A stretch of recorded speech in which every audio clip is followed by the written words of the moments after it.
Good evening. It's Wednesday. It's hump day. We are going to sit here and talk a little bit because I have some knowledge I want to share with you all about a fiber animal that spinners have been using to make yarn from for a long time. And I had an opportunity to actually go see them live yesterday and buy some of their fiber. And I'm going to share all that. The fiber, not the alpacas. I only have pictures of them, unfortunately. Cannot bring an alpaca home. It's gonna take a whole farm, for real farm, to raise alpacas. Hi, Mass Bandit, doing good. We are going to talk about the alpaca fiber, and then I'm going to unwrap some and talk some more about it. The thing I want to tell you about alpaca is that it's not as well known as a fiber for spinning as wool is for a number of reasons. The sheep tend to be more available in the United States. In other words, they have been here for a long, long time.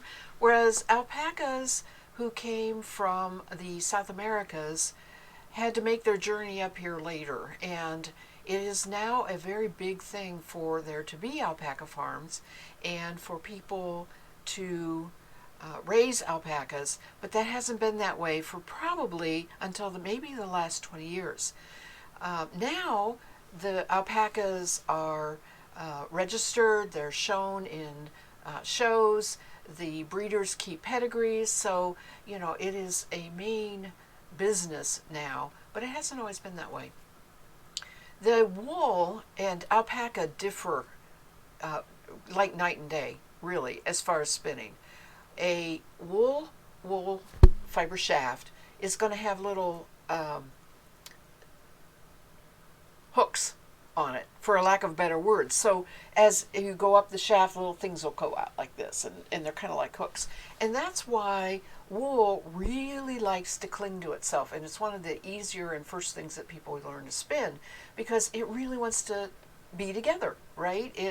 It will catch it with those little hooks. Alpaca is like your hair.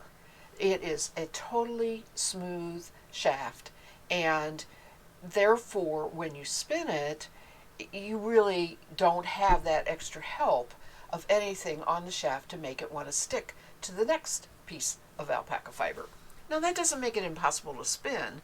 It makes it just a fiber that you have to learn how to spin a little differently and understand that there are differences, and it is most certainly worth it because it makes the most extraordinarily warm, soft yarn to knit mostly with or do weaving or whatever.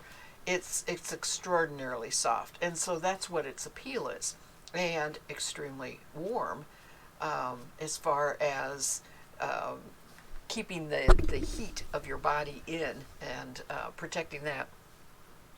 So the alpaca came about as a good fiber, and there began to be a business where the spinners wanted the fiber and the people started raising them. It's not really as easy as a sheep where, okay, a lot of spinners have what they call spinner flocks. They just have maybe 5 or 6 sheep and a small amount of acreage, and that's fine. You can have 1 or 2 alpaca. I have neighbors down the road that have about 8, and that's pretty good for a small area. You don't have to go overboard and raise the hundreds that the farm raises that I went to yesterday.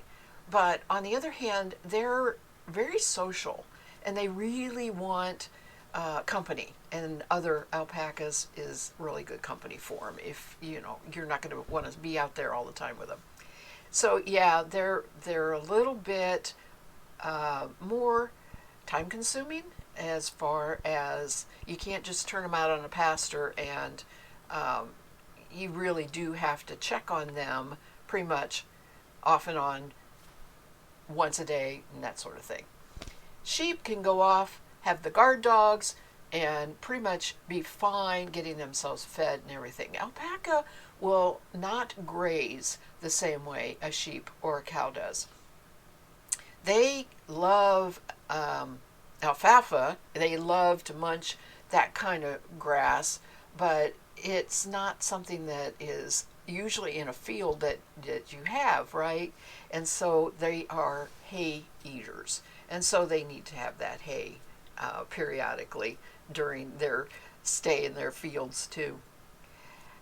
It's really, I am not trying to get into how to raise alpacas. I'm going to get into how to spin alpacas. I get sidetracked. Okay. So anyway, I just wanted to let you know that besides the fibers being distinctly different, the animals are distinctly different also. Sheep faces are adorable. Alpaca faces are twice as adorable. And I have a few pictures. One is an absolute, just, I gotta frame it one that you'll see on the little slideshow when I switch to the other channel, to the other, the other one. All right. So what does a spinner do with alpaca? Well, first of all, they got to get it off the animal.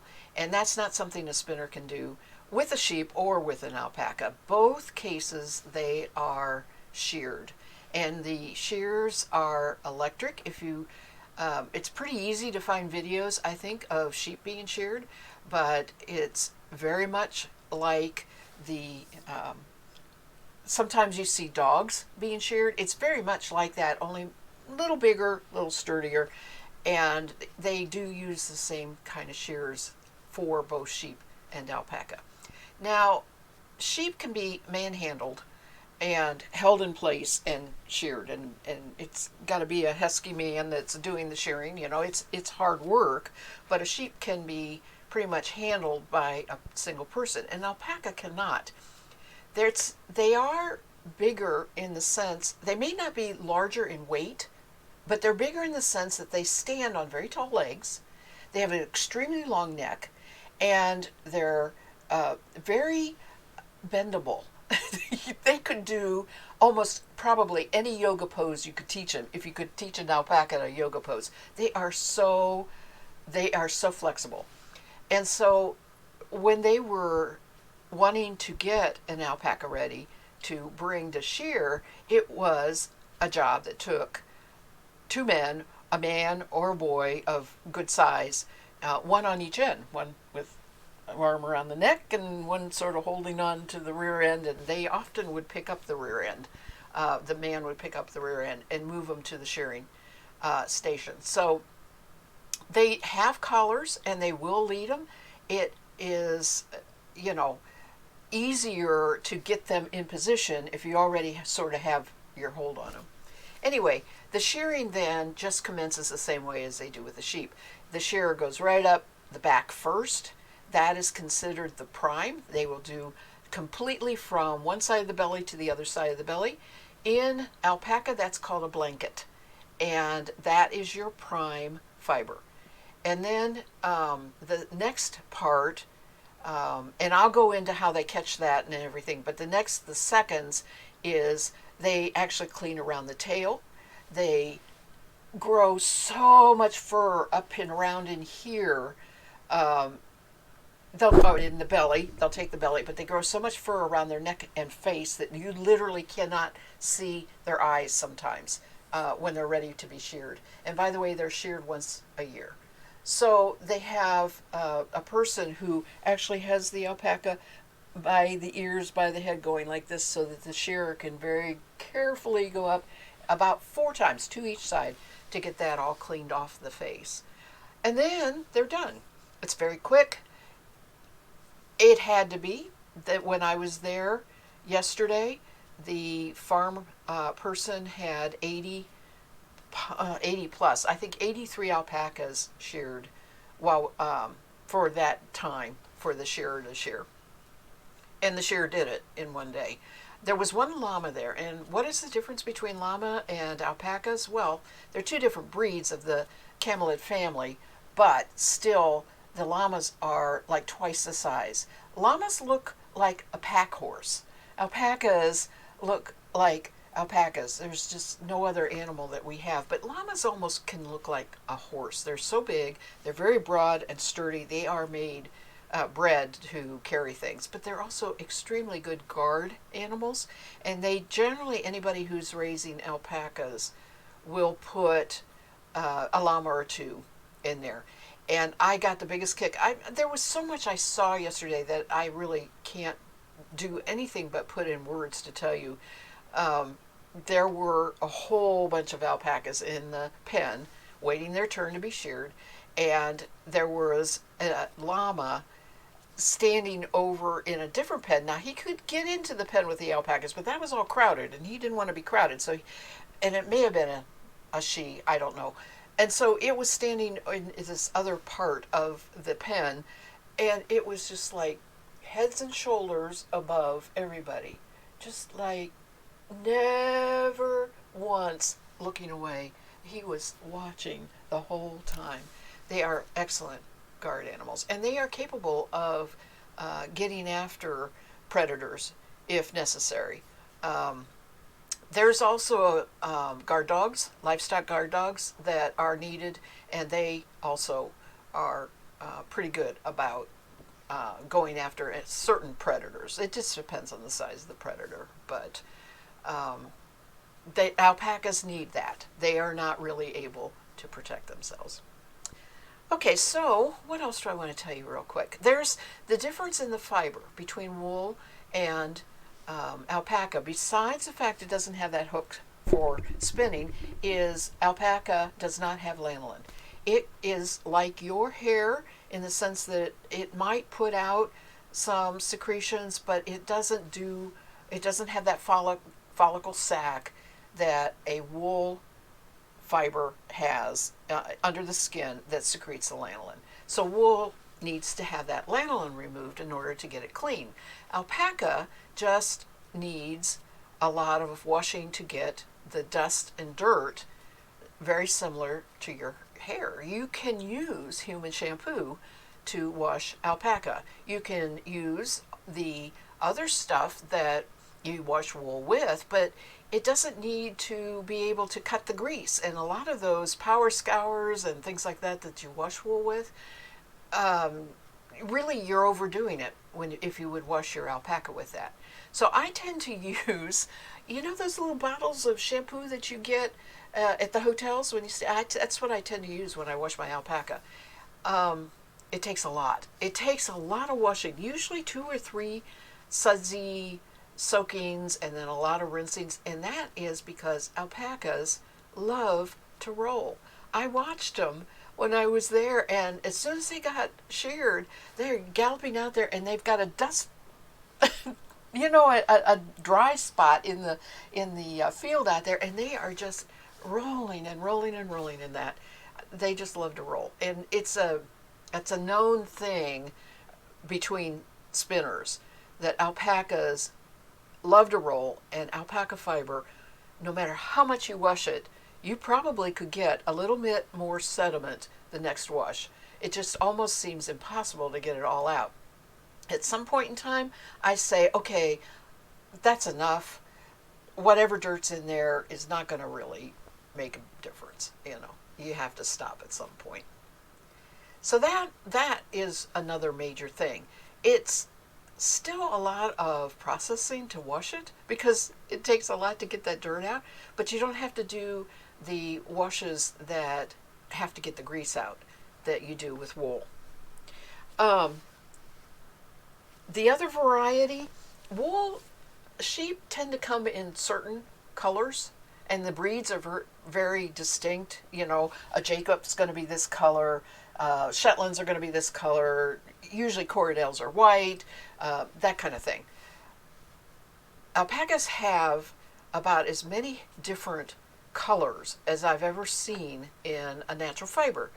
All the way from, it's never quite pure white, but tan white, right? There's very, very little color pigmentation in it, to a very deep black. And in between that, you've got each color adding on a little bit in one direction. So you'll get a little bit darker red, a little bit darker red, a little bit darker red, a little bit darker, and then you'll get just tans going into grays. But this is not on the same animal. This is going to come out genetically based on the breeding, what color you get.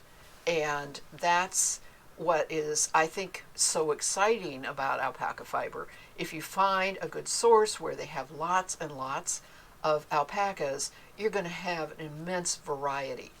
Now, alpaca does take dye really well, and there's no reason not to. I have a shawl where I took white, tan alpaca fiber and I dyed it all different colors and I made the shawl with it, and it's wonderful.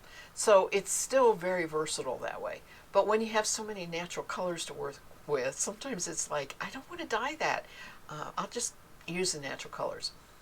When I went to the alpaca farm yesterday, the reason was I wanted to get some natural colors that I knew I wouldn't dye, that I knew I would use exactly as they are, and that's because I already have a good supply of the lighter colors alpaca, and I can dye those if I want to dye it. I wanted something that I wasn't going to dye, and that was one of the reasons I knew when she told me how many she had and she showed me pictures. I met this lady that raises all these alpacas at the fiber fair that I went to, and she just sat down on the bench, and I was talking to somebody about spinning, and she just started chatting to me about having the alpacas and the alpaca fiber and the fact they were going to share them, and she invited me to come see it.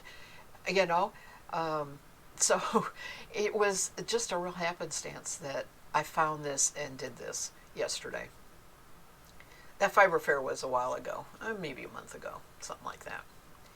Let's see, what else do I want to tell you about? Okay, so the cost of the fiber is also much higher than wool. And there's two reasons. You're dealing with a lesser available commodity, and that is going to make the price a premium. And you tend to deal with people who have the breeder's instinct and are making their money on breeding their animals and selling livestock to other breeders or new people raising alpaca instead of selling the fiber. They're not used to thinking of the fiber as a source of income. They're not used to thinking of keeping it and storing it and stocking it. They want, just like the wool pool, to get all those alpacas sheared, put that fiber into separate colors, but then take it to a mill who proceeds to wash and spin it into yarn. Now, they can turn around and get the yarn back and sell the yarn by taking it to yarn stores, or if they want to sell it online. Most don't do it that way. They just find outlets like a yarn store to sell it. So to them, whenever I go to a fiber fair and there's a booth there with alpaca, they never have alpaca fiber. They only have yarn and things that have been made out of the yarn, like hats and socks. Socks are big. They may have commercially made alpaca socks that they'll sell. Right, these have been made with their alpaca fiber, but they go ahead and do a finished product to sell instead of the fiber. So it's a little hard to find the fiber, and it's also pricier because there's a lot of wool available, and that drives the price down, and there's not as much alpaca. The other thing about it is, in the alpaca breed, there are two distinct varieties, Wakaya and Suri. Wakaya, and that's spelled H-U-Y, it's Wakaya. It took me forever to learn to say that, so I say it a lot. Anyway, that is more common. More people have that, and it's most likely, if you ever see an alpaca, what you're going to see. Okay, and they look just like any alpaca. The two breeds are pretty hard to tell apart unless you can see a full coat, or they do like the lady that I went to yesterday. don't ever cut the fiber off the legs, because that's what's going to be the most tail part of the animal, to show that they have the Surrey gene. The Surrey gene makes the fiber want to curl. It makes it a little bit softer. It makes it a little bit longer, and it's just a different texture. And so, just like in the sheep breeds, you can have some sheep that are very um, coarse, and other breeds that are softer. The Wakaya is coarser, it may have a little more guard hair, and the Surrey is not. The Surrey is silky and a little bit harder to spin, okay, because of that. So a lot of people, when they spin alpaca for the first time, they're probably spinning the Wakaya. It's very hard to find Surrey. The last time I bought Surrey fiber, I actually imported it from Australia, and I don't want to tell you how many years ago that was. I have a lot of Wakaya, and that's because my husband would go work on people's appliances, and every rare case he'd run into an alpaca. People had an alpaca, and he'd talk about me spinning it, and he'd come home with a bag or two because they didn't know what to do with the fiber, right? And they was like, we just don't want the fiber, we're breeding the animals. So I ended up with a lot of Wakaya, but I had not seen anybody raising Surrey, and this lady has only Surrey. She kind of made me fond of her in after my own heart, because I was raising the satin rabbits, which was one that nobody wanted to raise either. Let's go for the underdog, right? Let's keep this underdog breed going. But there's nothing wrong with raising that alpaca. It's beautiful fiber, and she knew it. She knows it. And she often shows her animals. She has Grand Champion genetics in her, and that's more than just the fiber. That Grand Champion, of course, is confirmation, anything that is like any kind of judging show. But when she is done showing a certain animal, and the animal is quote unquote semi-retired and is either being used for breeding or just in general, she will take the fiber that is cut off of the blanket and wrap it up a certain way, and she can submit that to be judged. So she still uses her fiber for judging purposes. Again, not every animal, but animals that she feels that has a supreme coat. The rest she sends to the mill, and she has it made into yarn. And she should have plenty. There is a picture of fiber, each animal's package of the blanket, and it's wrapped up in brown big craft paper, and I'll tell you all about that because I have 3 of them. But there's a pyramid of it on the table after shearing all these 80 alpaca. I don't think there's anything else I want to tell you about them in general, since that was pretty much a really quick lesson on the alpaca. They are so cute. I had so much fun yesterday. Let me switch to this and see if I need to move my camera anymore here. I was messing with it. So real quick, there's a very, very short slideshow today. I only put pictures of yesterday, and so you'll see many, many, many repeats. But the place that you see, the building, there are 2 buildings, because what hubby and I did yesterday was, the night before actually, on Monday, we went up and stayed at a place in Indiana called French Lick. And French Lick is a resort. It has a golf course. It was saved.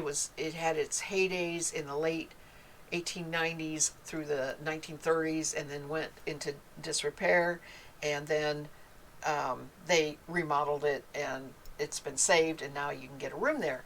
That is the big yellow building that you see. The building that you see right now is called West Baden. It's right down the road. It's another one that was exactly like it, a resort and that sort of thing, but much fancier. It used to be in the early 1900s a gambling casino and all that. And the beauty of it, it is a dome that is like the biggest dome in North America. And that's what the pictures are of that big atrium that shows the dome and everything.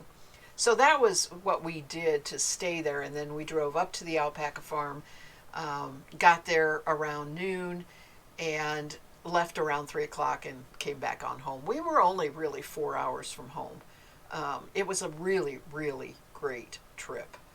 And the rest of the pictures are just like the stacks of the fiber that is an alpaca laying there with that paper ready. That coat will get zipped off and goes right onto that paper. That's the atrium of the West Baden. Those are rooms. Yeah, looks out on the atrium. It's a gorgeous building. It's a gorgeous building. Oh my goodness. I am glad you enjoyed that, Mess Bandit. You know, I get so excited when I get to do something. It's so different, so much fun, right? But what I'm going to be doing tonight is I bought 3 different blankets. And I don't want to store them in these paper sacks like this. I want to measure them. First of all, I have no idea how much weight I have of each fiber. I want to make some notes and put it in, and eventually I'm going to find some probably shoebox or maybe bigger size container with a snap lid that I can put them all, each one, get 3 of them. But for tonight, I'm just going to be putting them on in Ziploc bags.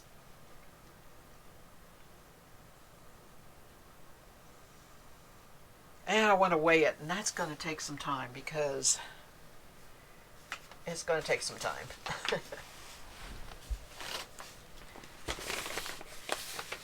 We're going to start with the unknown. This has a number 10 on it because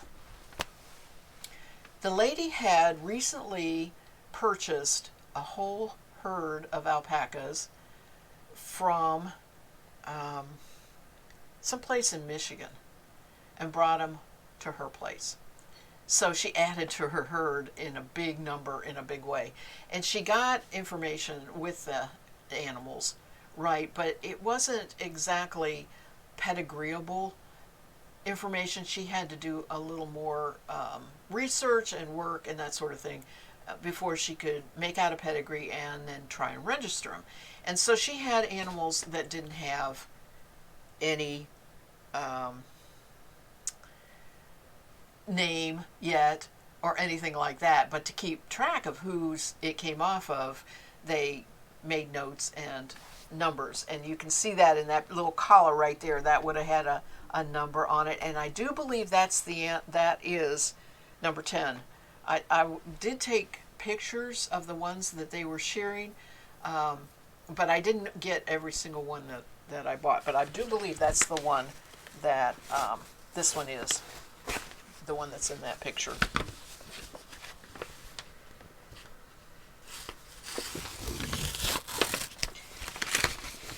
This is so long because it runs the entire length of the back of the alpaca when they lay it out on the floor.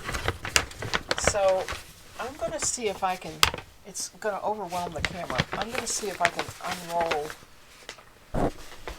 away from me. I'm going to put these down out of the way right now and get a little more length.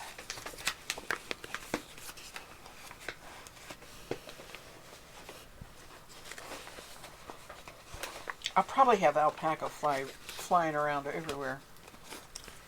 There's some more. Oh, it's stuck on the tape, I think. Yeah.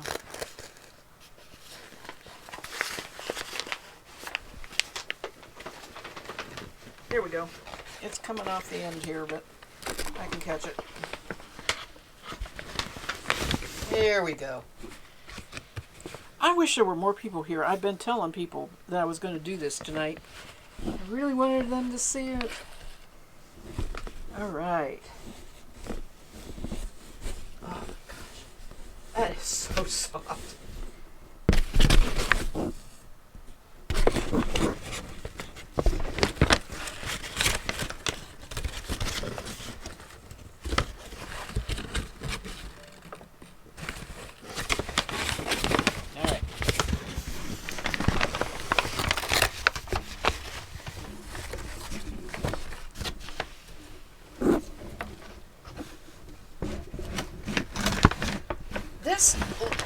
This looks brown, and it really, I mean, it can be, but if you see it in real life in light, it's a very deep red brown. There's lots and lots of red there. And this alpaca, unlike sheep wool, you can see the shear strip, right? You can just see the shear strip. It's not wanting to be in real specific locks, but you can see that there are pointed lock parts and then shorter bits. So one of the problems with spinning alpaca is you have many, many different lengths, and you're going to have to find a way to deal with the fact that you have a lot of different lengths. And you're not going to ever have anything really longer than something like this. This is probably the longest that you're going to get. Okay, that's not bad. It's not bad at all. But unlike wool, I would not bother to try and spin off of a lock like this. I will have to, after I wash it, go ahead and either card or comb it. Now, I've done both, and it's glorious both ways. When you pull top off with a comb, it's really, really wonderful to spin. But you lose a lot doing it that way. It's much better to go ahead and make a bat with a hand card. This has dirt in it. You can see it's got grass and hay because they love to eat hay. And there's a really nice, if you get, this probably is the true right off the back. This nice long, that's a really nice long lock. So I did get only the back on this, the blanket. I should have a lot like that. But I also am going to end up with, like you saw, a lot of the really short fiber also. And that would have come off of this guy right in the middle, look, staring at you. When he comes around again, you'll have to look. This fiber came off of him.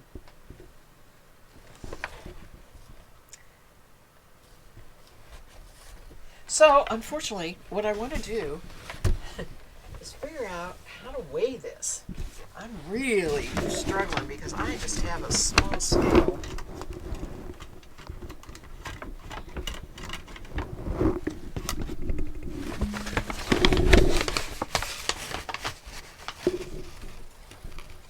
And I think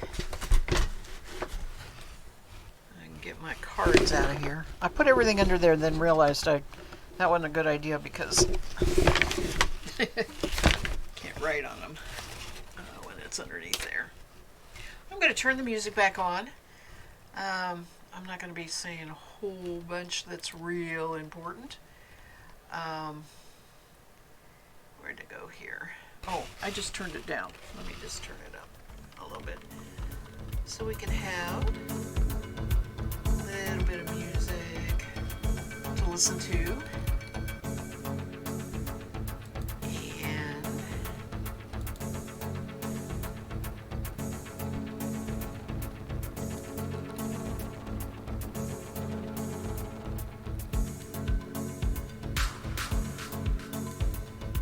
Alrighty.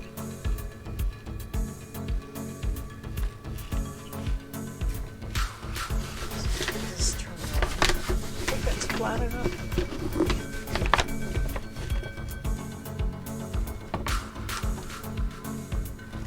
To zero out.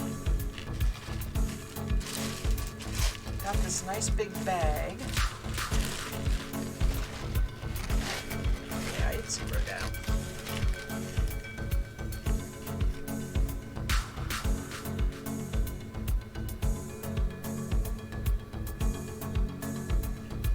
Let's see about this.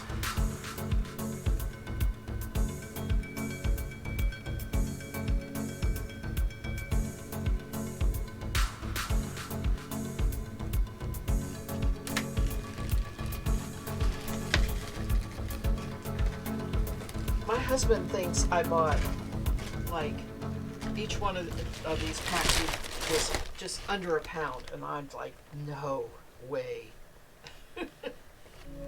There is going to be way more than a pound in there.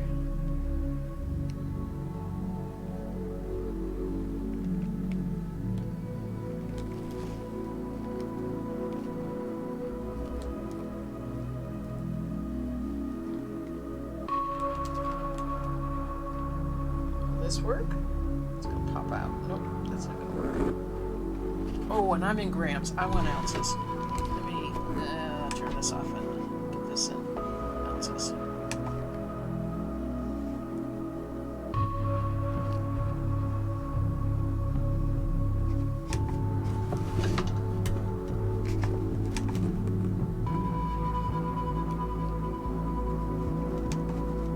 There we go.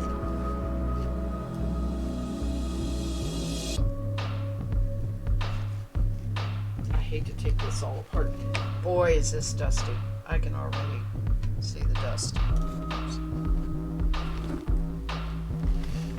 That's 3.3 ounces.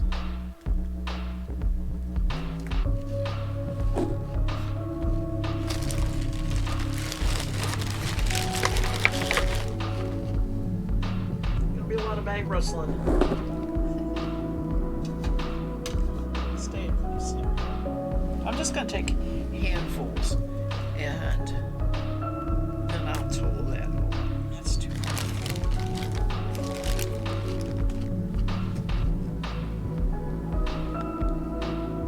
One of the nice things when you separate these locks out,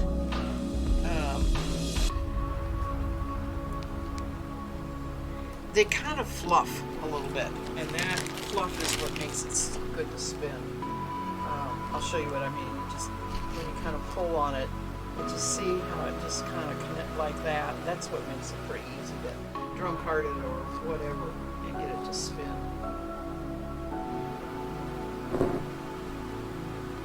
Each one of the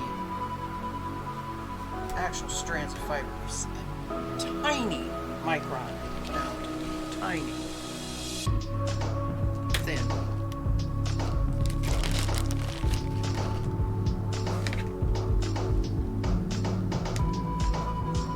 Normally I'd do this outside on the porch, but I did want to have a stream about it.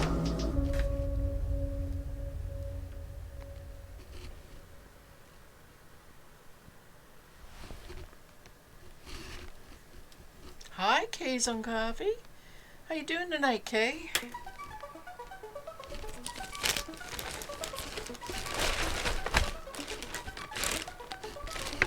I'm weighing alpaca.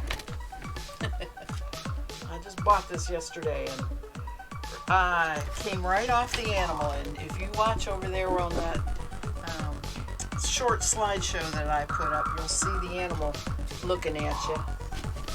The other pictures are buildings we went to when we were going up there and where we stayed.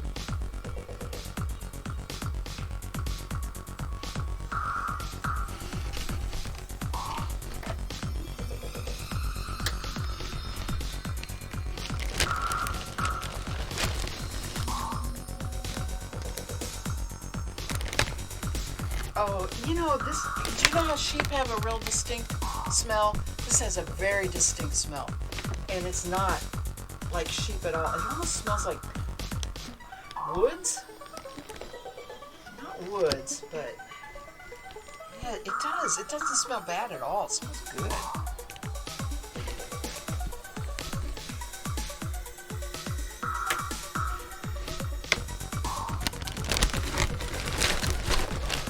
I think Kay might have to watch an ad or something.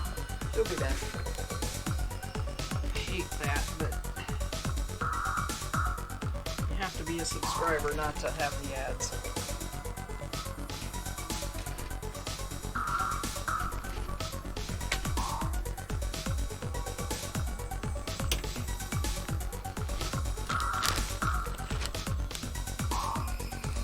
That's good. Pull up a chair and join us. Ugh, I just got fluff up my nose.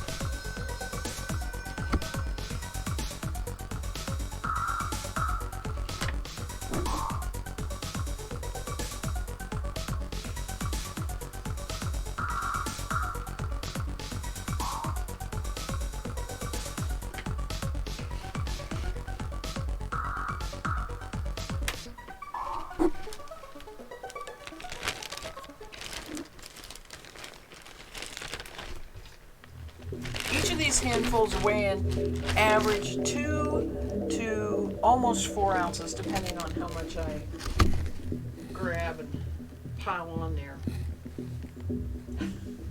This is like, I'll tell you what, I got to go and pet all the alpacas before they were sheared, because she kept saying, "Oh, come over here, feel this one, right?" It did not feel this soft on the animal. All you could feel on the animal was that just the very outer part that was probably already, pretty dirty and kind of scrunched together already. But you take this and you pull it apart like I'm doing in order to weigh it, and oh my gosh, it is just heavenly soft.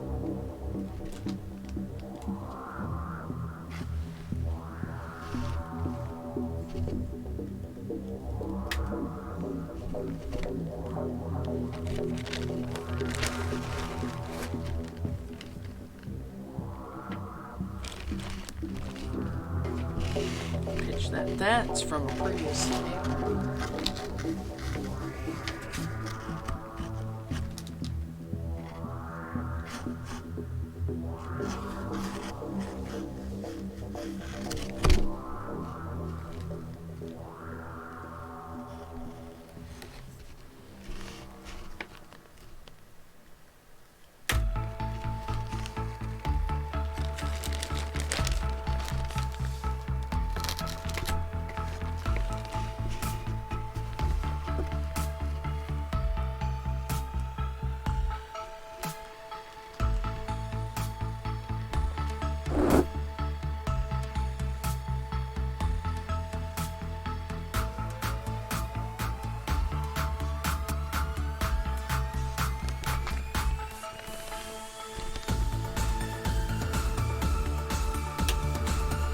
Music too loud? Take it down just a notch.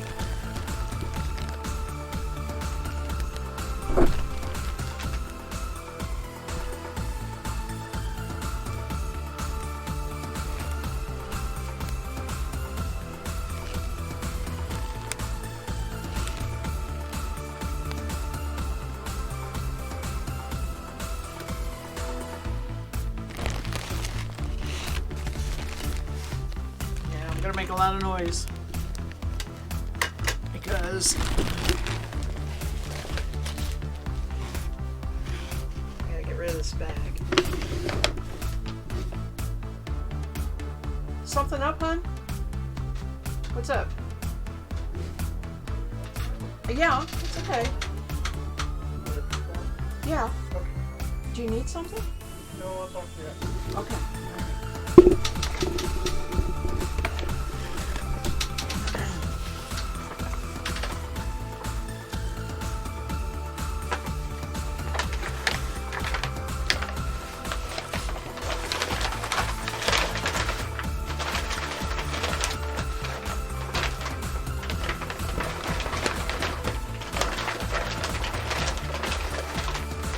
gonna be glad. He's gonna have something to burn. Likes burning his burn piles. We make bonfires. That's always fun. All right, let's add this up.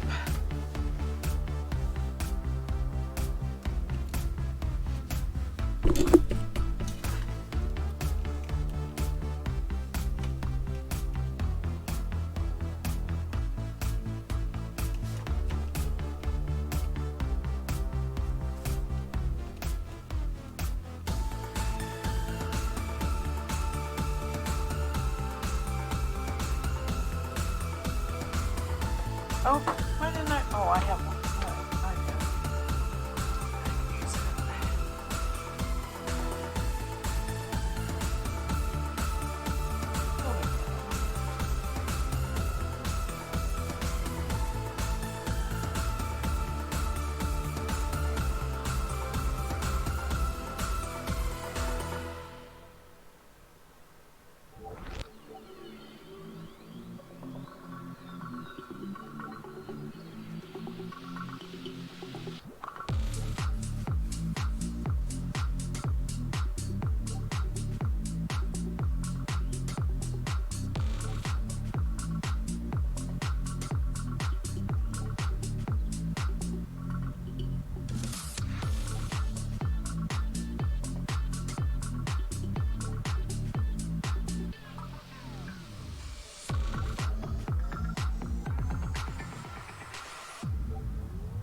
I'm almost done adding here.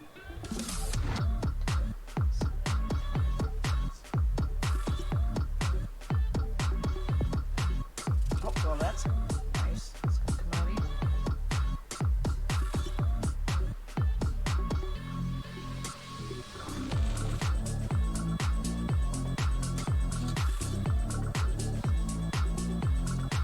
even. Aren't they adorable? I know. I should have taken lots and lots more pictures, but I was in the way because they had 2 shearing stations and they take a lot of space on the floor. They're on the floor and the alpacas are laying on the floor. You'll see one that's laying down and getting ready to be sheared. And I was trying to kind of walk between where they were penned and where I would be out of the way on the other side of the shearing station and didn't want to stand right there at the pen. So, you know, I was not taking too many pictures. Now I regret I didn't take more pictures. But those 2 girls that you can't see their eyes or anything, I'm going to frame that. I'm going to get that made as a print and frame it.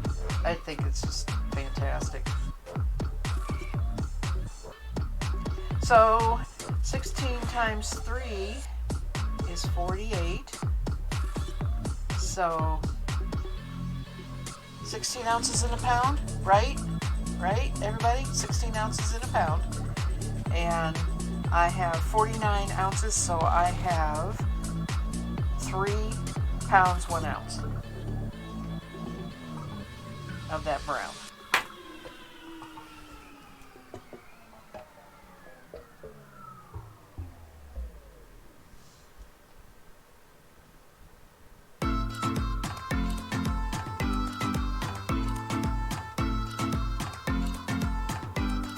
Okay, you know what?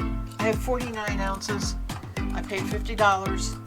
I paid $1 an ounce. It's high, but not as high as I thought it was going to be. I mean, not as pricey or as bad as I thought it was going to be. I can't remember what I paid when I imported it from Australia. It was specifically Surrey, and of course, transferring from Australian money to United States money, and it was quite a few years ago because it was almost impossible to get Surrey alpaca here in the United States.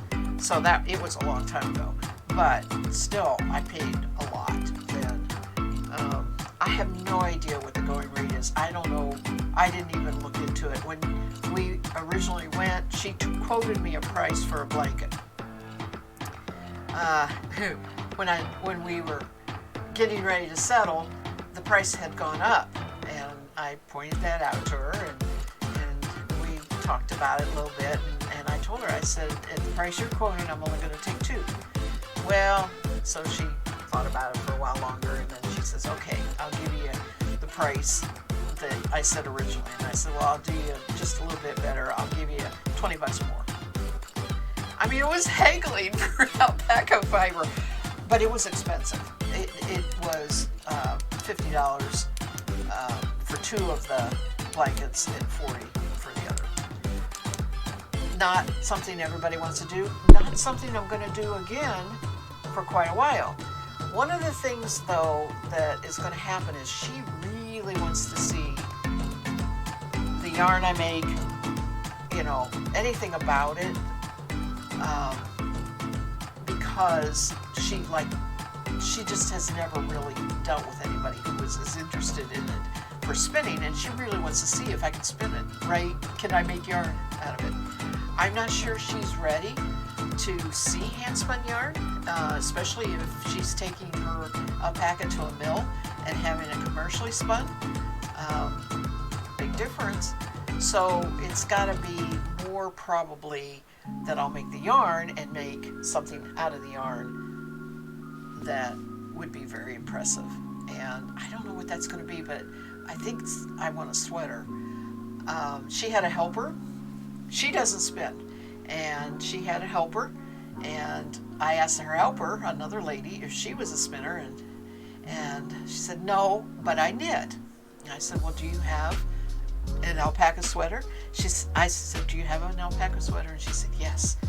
It's all alpaca except the buttons. I said, okay, good. Thank goodness the buttons were alpaca. All right.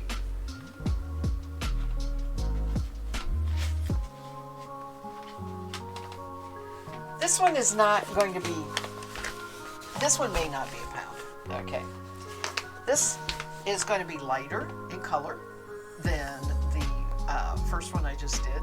And the girl's name is Cracker Jackie. So I do have a name for 2 of the fleeces that I bought, and this one is Cracker Jackie. So let me write that on here.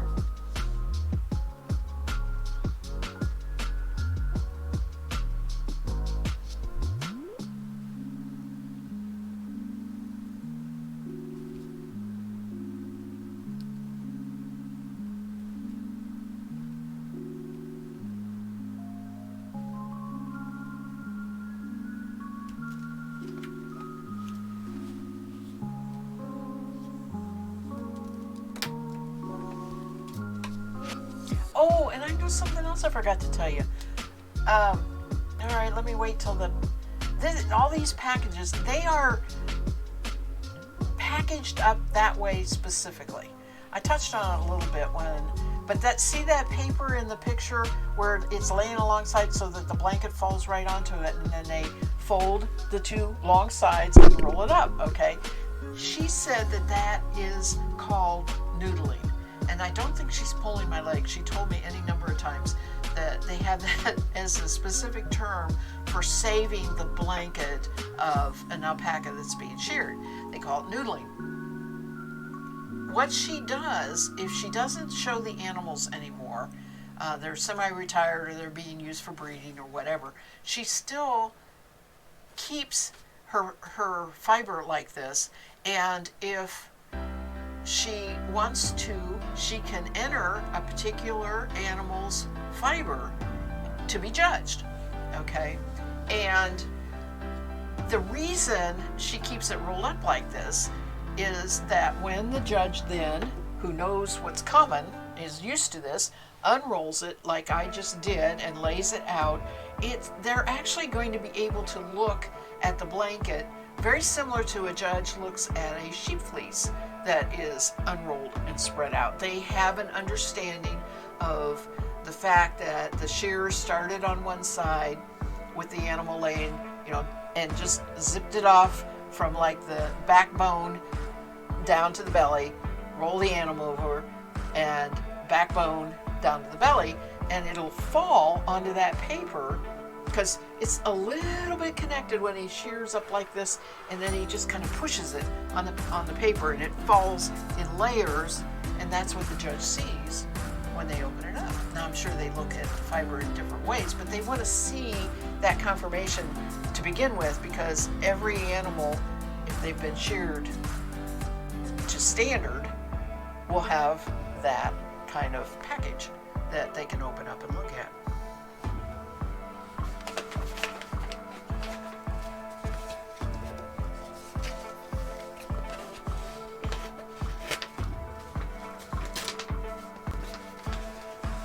Let me tell you, it was chaotic. There were 2 shearers, but they didn't work separately. The 2 men who could shear worked together. One would shear, one would hold, especially the neck and head area.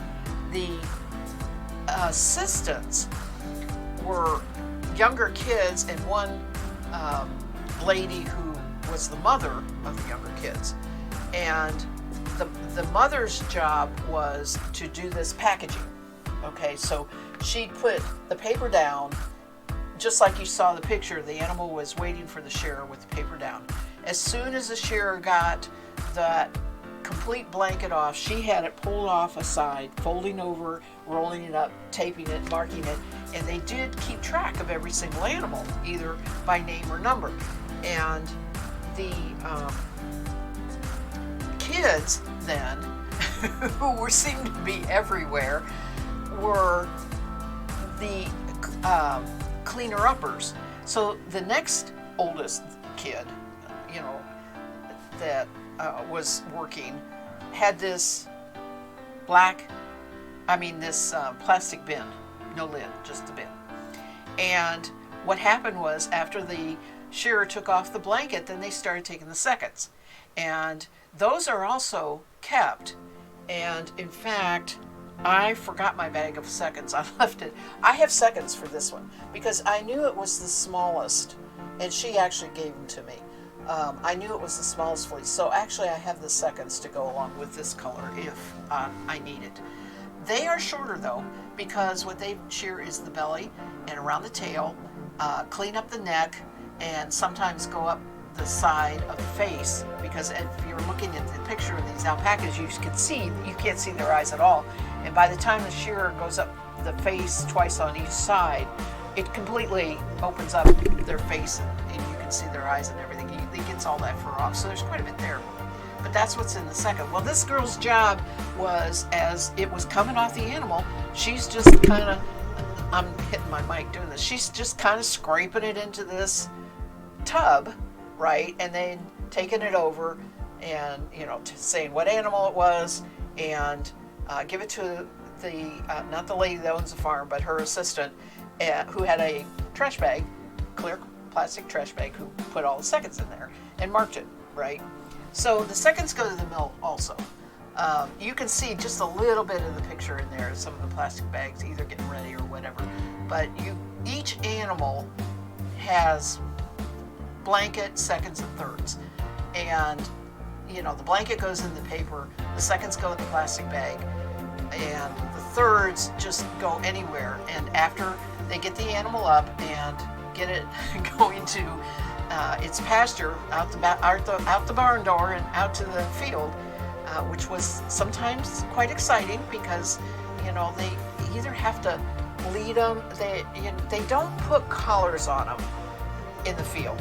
Okay, they'll have collars on them sometimes as ID while they're shearing until they're done, but for the most part they try to take collars and haulers and anything off when they're out in the field, so they don't get caught on trees and stuff like that.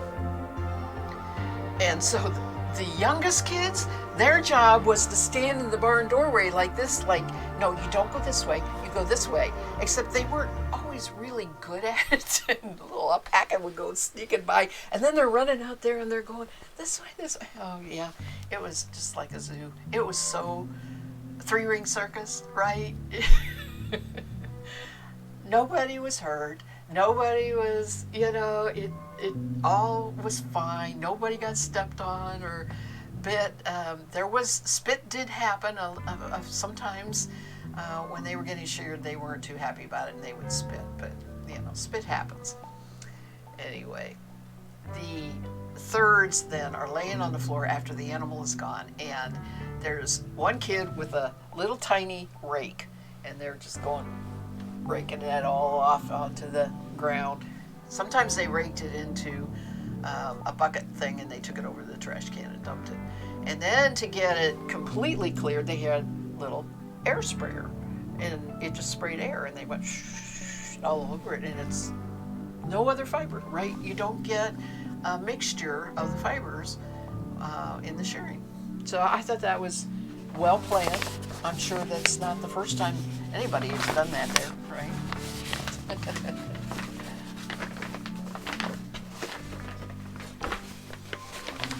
So this is Cracker Jackie. Which way am I going here? I'm going this way. I need to turn. I've got myself angled towards the camera, and now I need to save my back and go this way.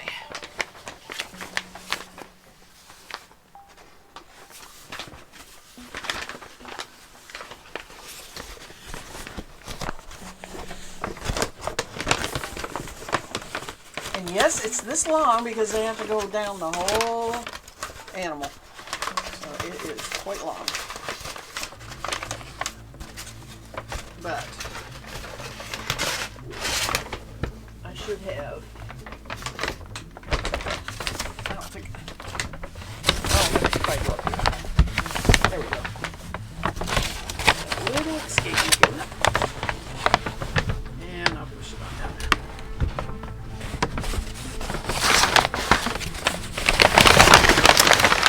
Sorry about the crinkle. So, let's see.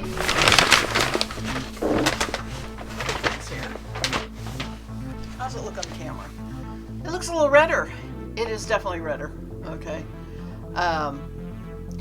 It is probably from the animal that is behind the black, not the black and white one, but behind the other one.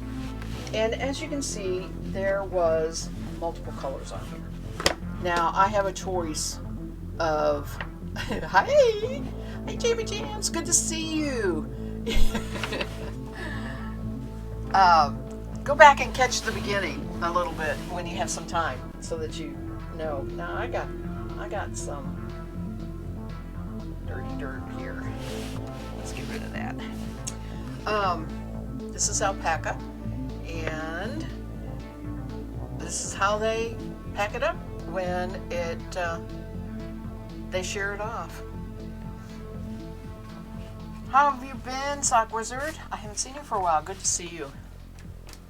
What I'm doing is I bought 3 of these blankets yesterday, and what I'm doing is weighing it, because it doesn't come with a weight. You just get whatever's on the back of the alpaca when you buy a blanket. And so, you know, I'm trying to get a general idea of the weight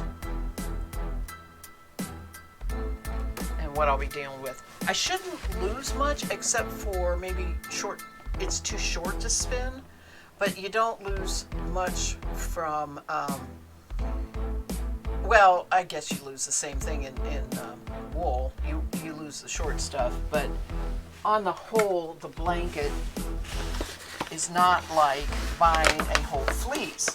You're not getting anything else except that prime area, and that's why it's sort of like you don't lose too much of it. Sock Wizard's been busy knitting, spinning, giving piano lessons, same old, same old. And you have your stepdaughter. Oh, that's exciting. That's good. Let me get my scale, and I'm going to turn the... Seems like I keep turning the music down and then it's loud again. I don't wanna...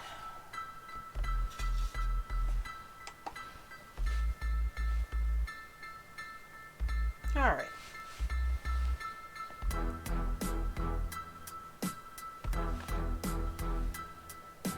I'm going to see a close up here. Let me see if I can find a nice handful here. Alpaca is very, very different than wool. It's like human hair, and it comes in so many colors, so many colors. But generally, not a lot of colors on one alpaca. They tend to be the same color. This brown is a little unusual. I mean, the fact it probably was on the neck or some specific spot. I did see what looked like a saddle on an alpaca, where it was white or some kind of tan color, and there was a saddle on the back of the back. They didn't shear that one. It happened to be a boy alpaca, and she had sheared them early in the morning, probably first. So by the time I got there, she was working on the girls.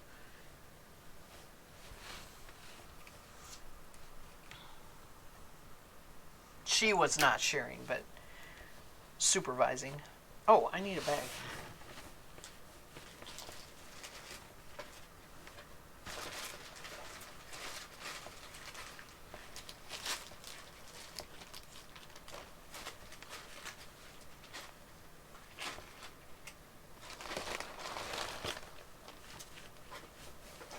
I have a feeling what's going to happen is from now on they're going to go in multiple bags. I didn't have a whole bunch of that bigger plastic bags. I also am going to find a better storage than just plastic bags. But I couldn't get to it today. So I've got to get that taken care of later.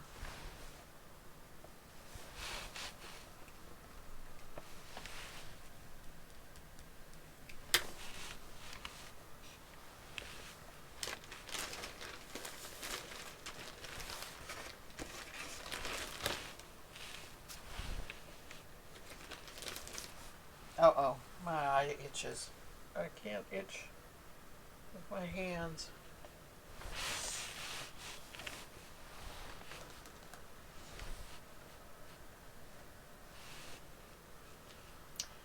First of all, this was a smaller alpaca than the first one that I just did. And second of all, I have the seconds for this. So I will be adding more to it, but I didn't bring it in with me.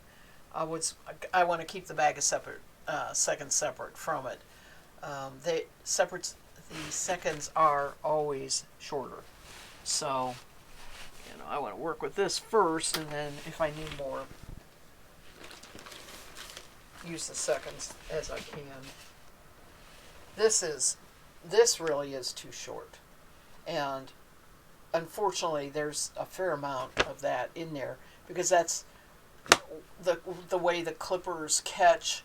Okay, so they clip a row and they go down the next one, but they catch this short stuff in the previous clipping, right? It's there and they catch it. So it's probably what happens with sheep too.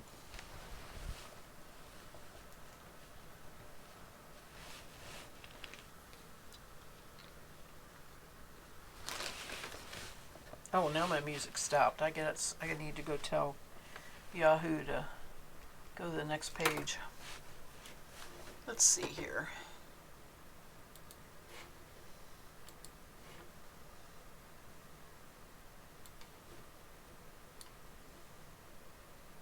Yep. Oh boy. Here we go.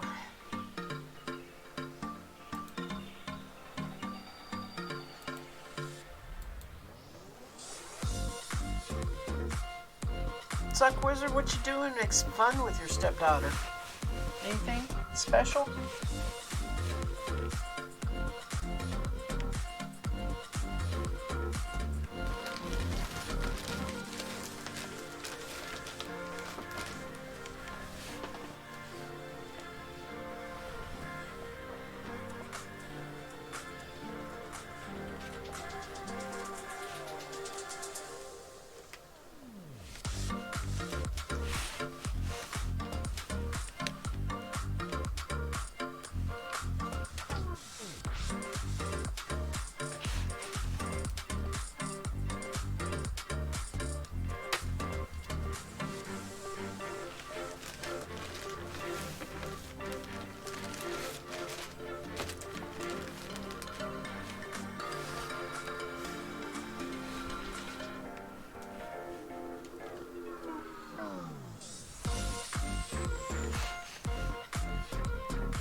this one. I don't think this one's going to be quite a pound.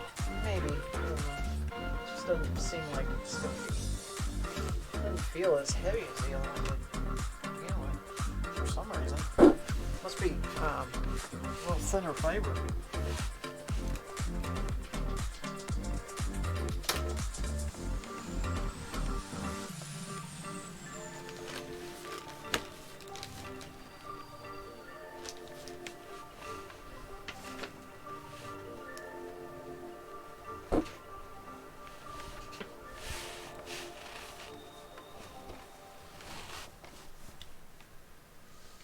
Like Wizard says, we're just hanging around. She needs some space to chill away from her brother and other parent. Okay. We have a slightly bigger apartment, so she's enjoying having a very small room with a door she can actually close. Oh, bless her heart.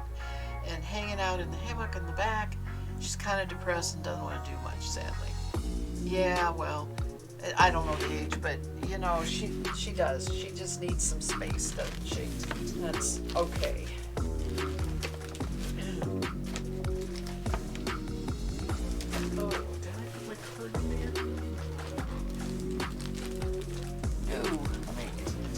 I tell you what, if you don't put your cards in there, the alpaca kind of looks alike. Especially since I was leaning towards the brown and red colors. Okay, I did that.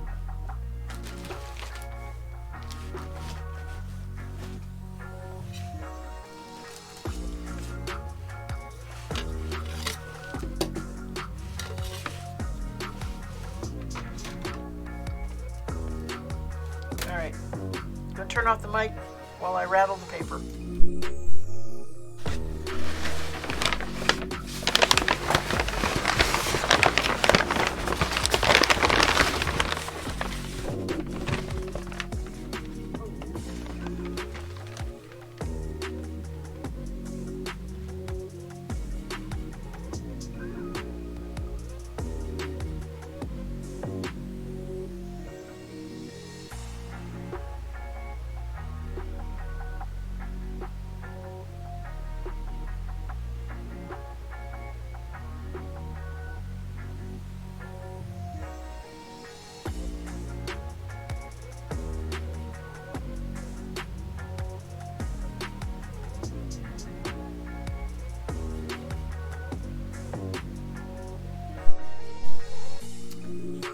Back. Okay, I really should use that paper for something, but it is kind of crumpled up a lot and it's dirty.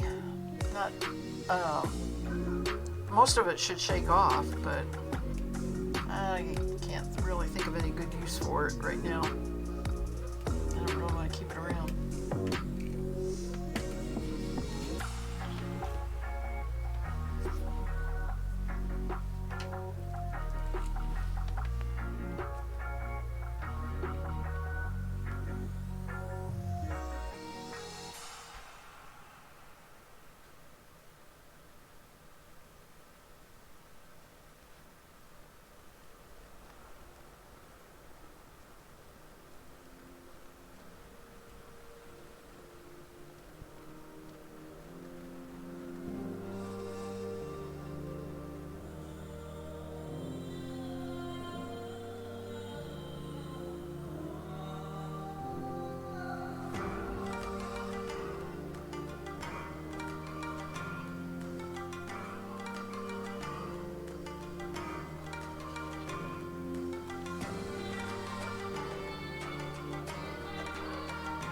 Well, it actually is 1 pound, 8.5 ounces. It fooled me.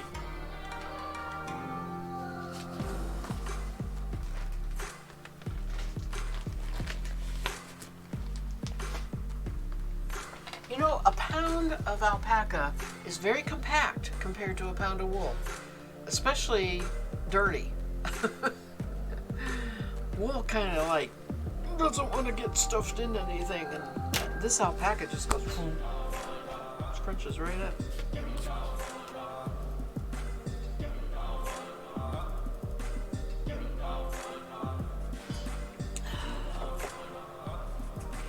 All right, the last one is an alpaca named Liv. L-I-V, Liv.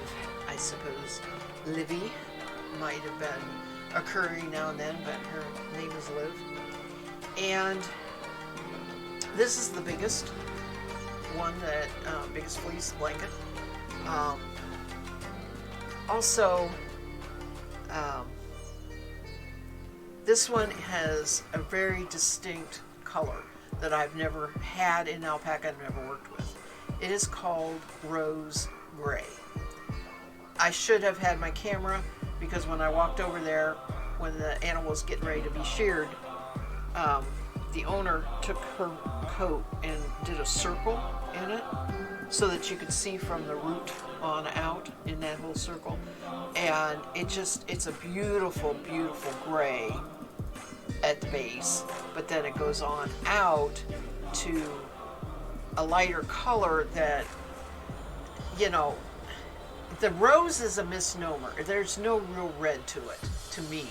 But the gray, and the two-tone on the one lock, the gray and another color, is really, really interesting. So it's going to be interesting to spin.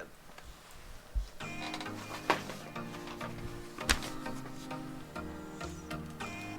me write her card here.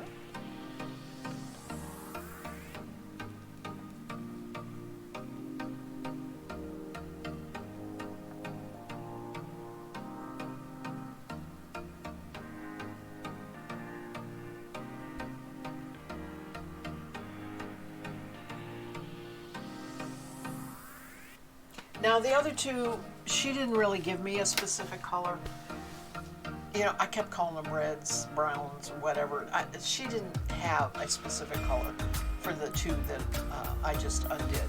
But this one, she genetically knew was a specific gene that she was very pleased to have in her herd, and that's why she was telling me about it.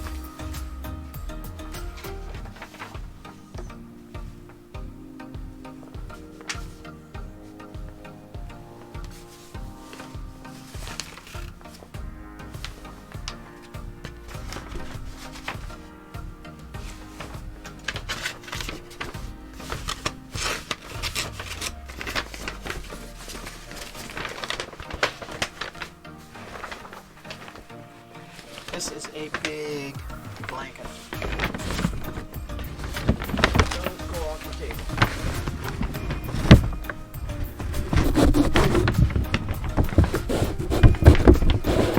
And I bet you the camera's not going to do this justice at all.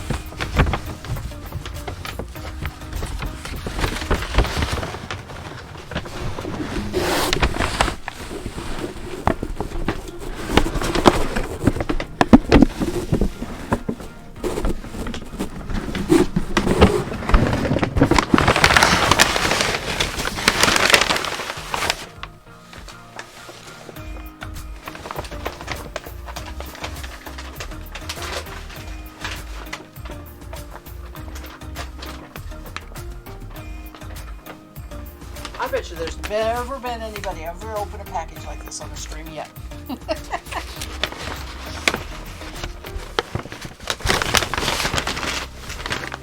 There we go.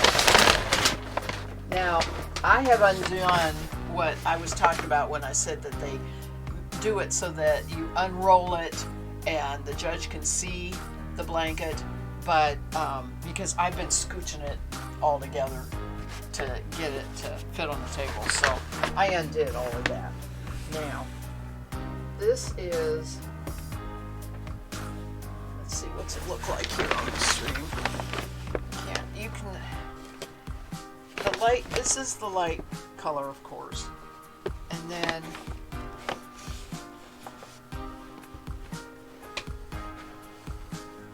as you go, if I can do it like she did, as you open it up like this, this is the gray color right here. So, you know, it's not black, it's not brown. It's just a really interesting multicolor, but very subtle, right? Very subtle. This is a really good indication of a lock with the gray. Right there. and then on out to what you can call that a rose, but you know, to us it looks brown.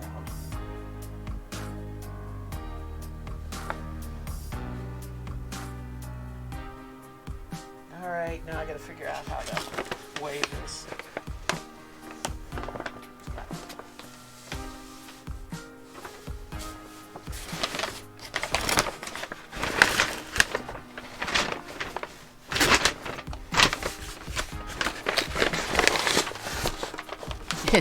Big unboxing, yeah. Okay, let's a scale back here.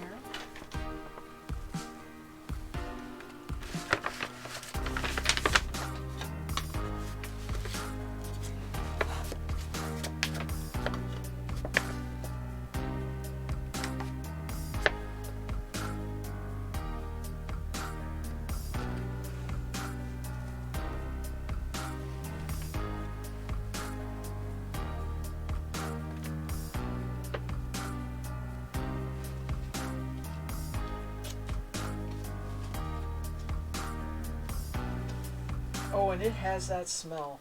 I have never noticed that before. You know, I got Wakaya. I don't think that's a specific Surrey thing. I know it's an alpaca thing, but it's a distinctive smell that I have never really caught before with alpaca. It is not unpleasant at all. It's very nice, very pleasant. Says the woman who really likes the smell of raw fleece in the sheep. What can I say?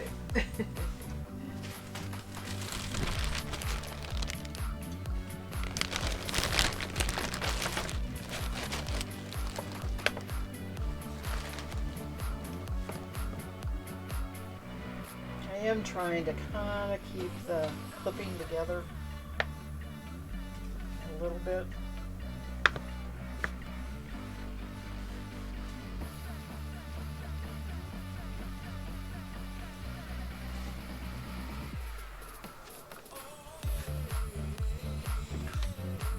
But I suppose it doesn't matter. If I end up drum carding this, it's going to blend it anyway.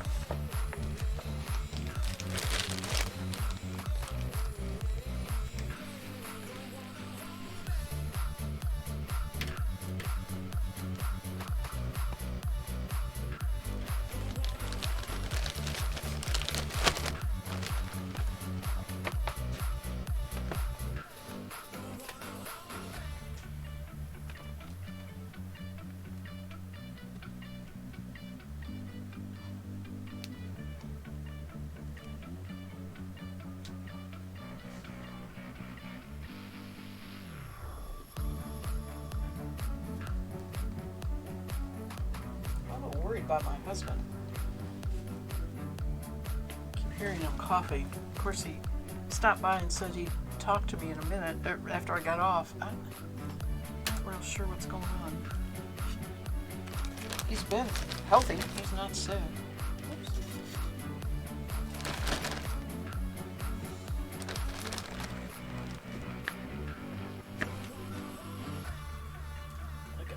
Look at this fluff. Oh my gosh. Oh my gosh. I have to tell you, that is just amazing. That is just amazing.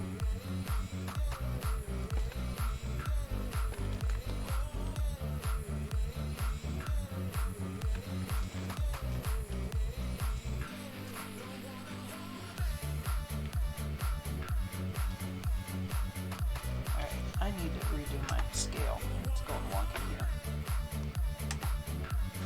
No.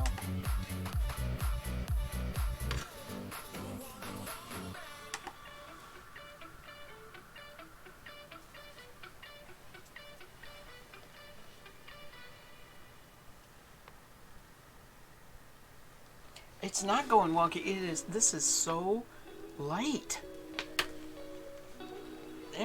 The micron count must be tiny.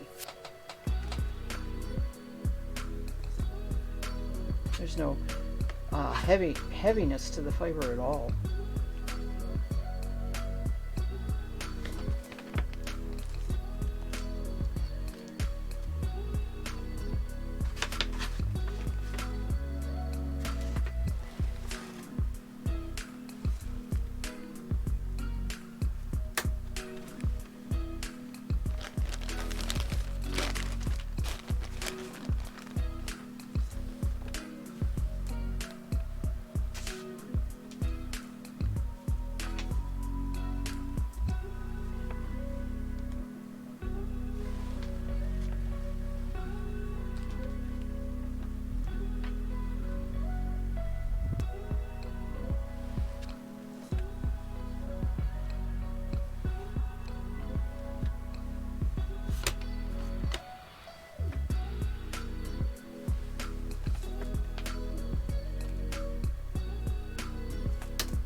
start grabbing.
Does that not look like a head of hair sitting there?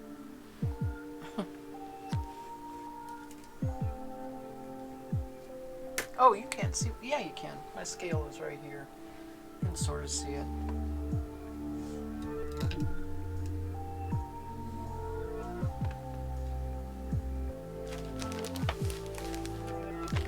I'm not sure it's all going to fit in this bag. It's not going to.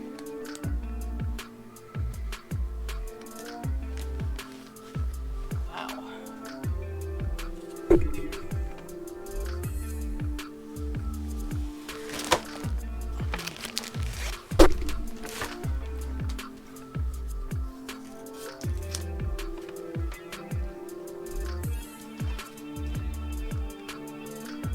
These bags aren't as big as what I was using.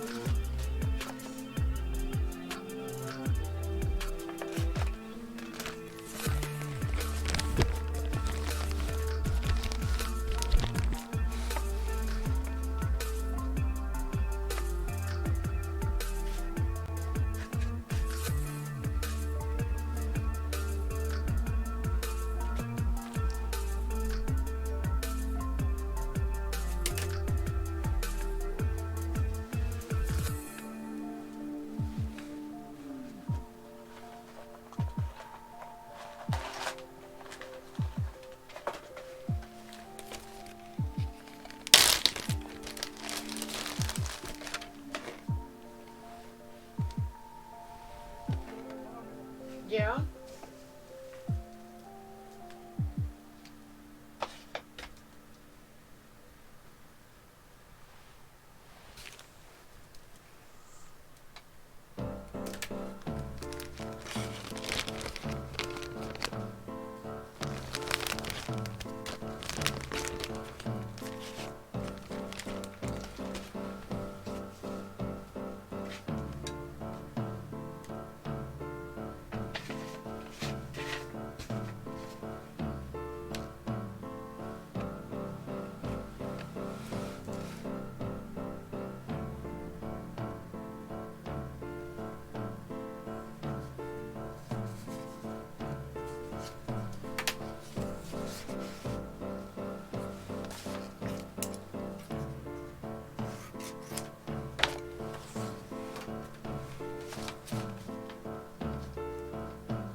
Uh-oh.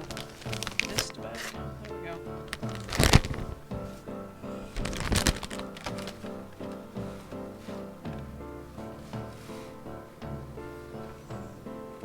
Come on.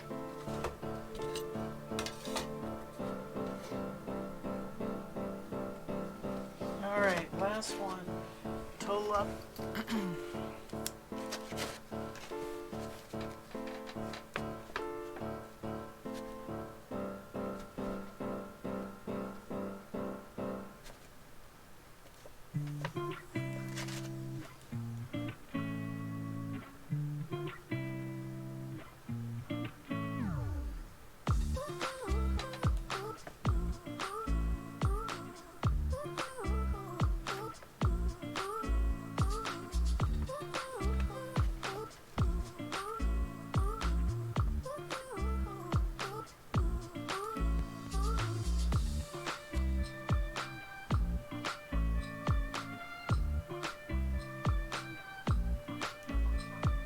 Oh, I have exactly 2 pounds,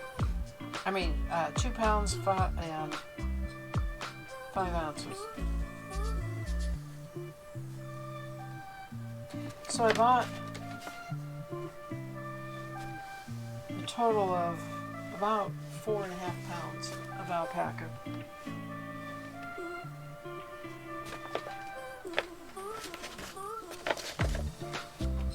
Gonna keep me busy. Okay, I am going to do 2 things here. I'm gonna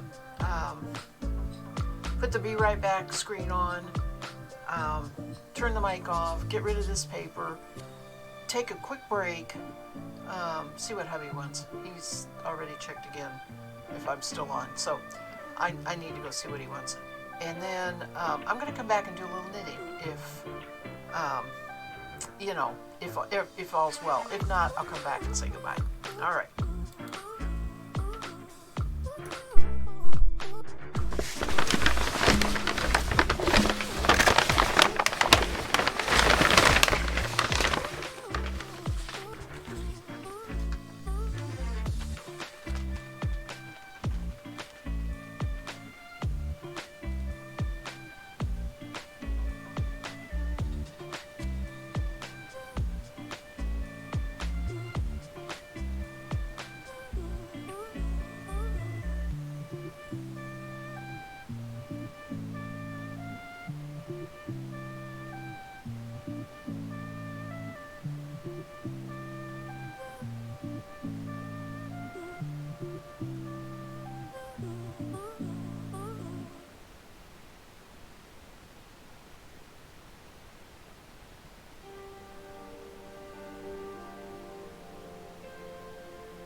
if I turned the mic on, wouldn't it? Somebody should have yelled at me. You didn't know I was back because you're not really watching. You're just listening. Anyway, it was good news. Yeah, I should have turned the mic on. I already told you all about it, so you don't need to know. No, seriously, it was good news. And I'm going to leave the alpaca sitting there unless it gets in my way, and I'm going to knit on my black Welsh Mountain vest for a little bit, for about 45 minutes, and then we'll call it a night. But yeah, I'm back. Welcome back. All right, I got to figure out how to get comfortable here to knit.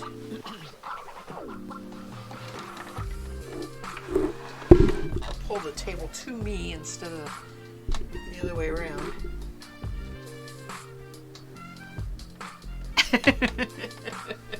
You're not going to watch that? I need video there, don't I? A lot of people have videos. Makes it more fun.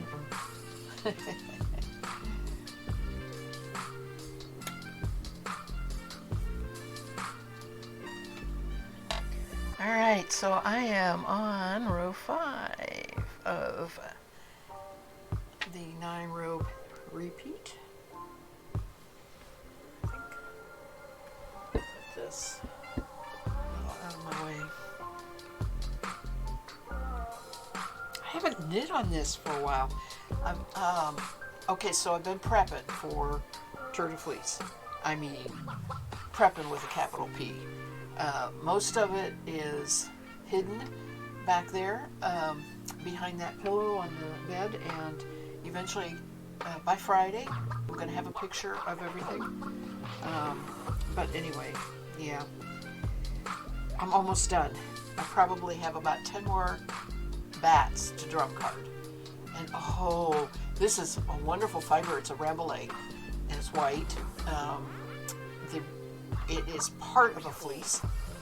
The other parts are going to be dyed, but they're going to go into the dye pot and then get drum carded. I'm not going to do it until they're dyed. So I don't know. I think the dye pots will come out sometime during Turtle Fleece. It just depends on how it goes. I'm so busy up to it because it starts on Saturday that I decided I'm just not going to try and do that. But I am going to get the white part drum carded up and spun. I have hopes of making some kind of sweater with it. We'll see. It is not what I have for my sweater spin. My sweater spin, I have CVM all carded up, which is California Variegated Mutant. It's wool. It's gray. So that I have enough to qualify for the 500 grams. I have more than 500, but it'll qualify for the sweater spin with the Twitch tee.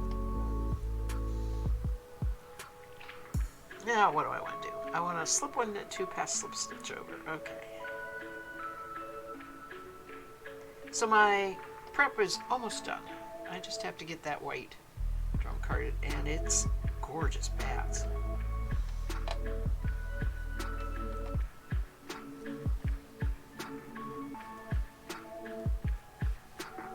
Am I in the camera? Pretty much. Maybe I could go a little closer.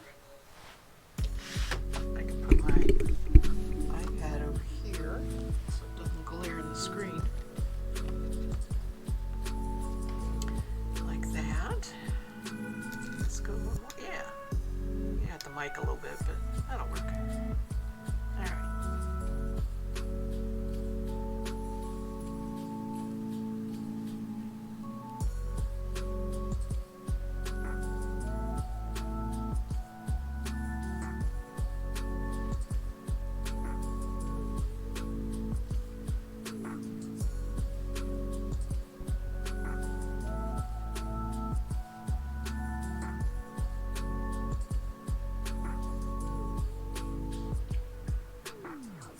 Yeah, probably hubby would be way more excited about telling me good news than bad news. I don't think he would have interrupted me, but he was so excited that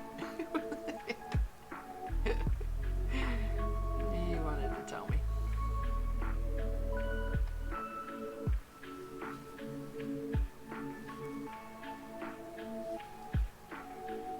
we are having a busy week.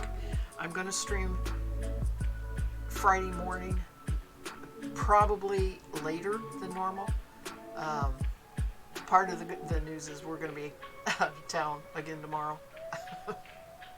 So, yeah, unfortunately. But I will stream on Friday sometime. And talk all about and show some of the stuff that I'm spinning for Tour de Fleece, which starts on Saturday, and I need to ply the merino silk bamboo that I've been spinning on stream so that I have those bobbins empty, and then I'll be all ready to go.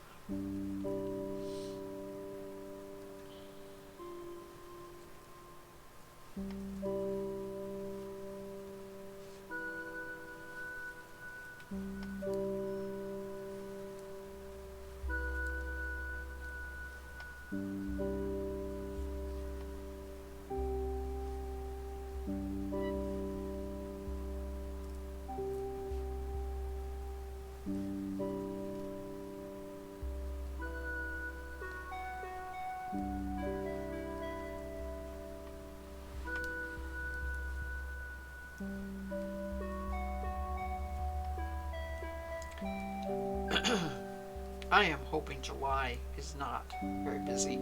It shouldn't be. I really don't have plans like we've been having plans and doing stuff.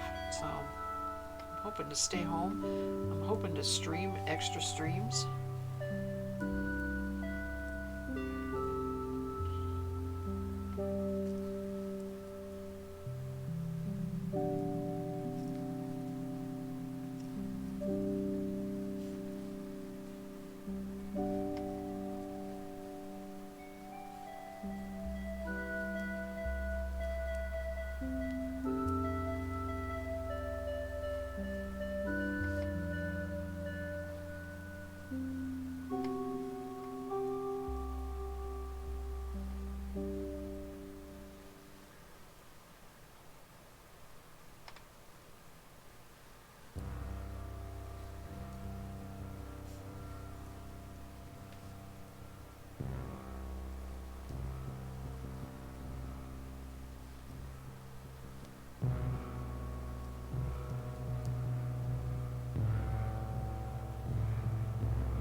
Sock Wizard, is your stepdaughter interested in knitting at all or anything like that? Probably not, but sometimes they surprise you.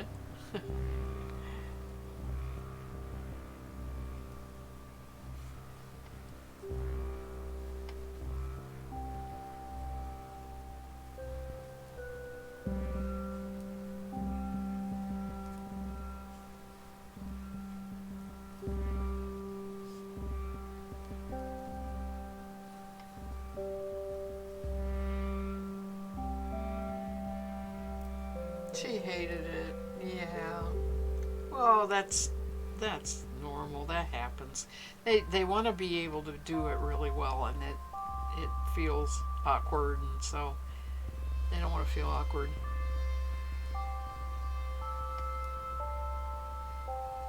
Crochet might go a little better.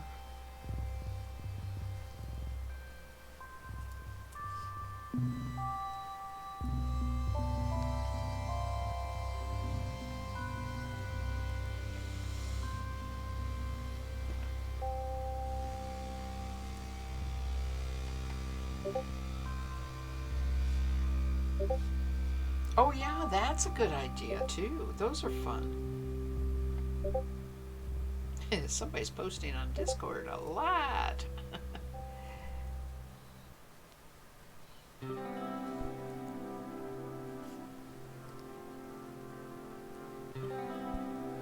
Oh yeah, you've just planted a seed. That's what you've done. She'll think and remember about that someday.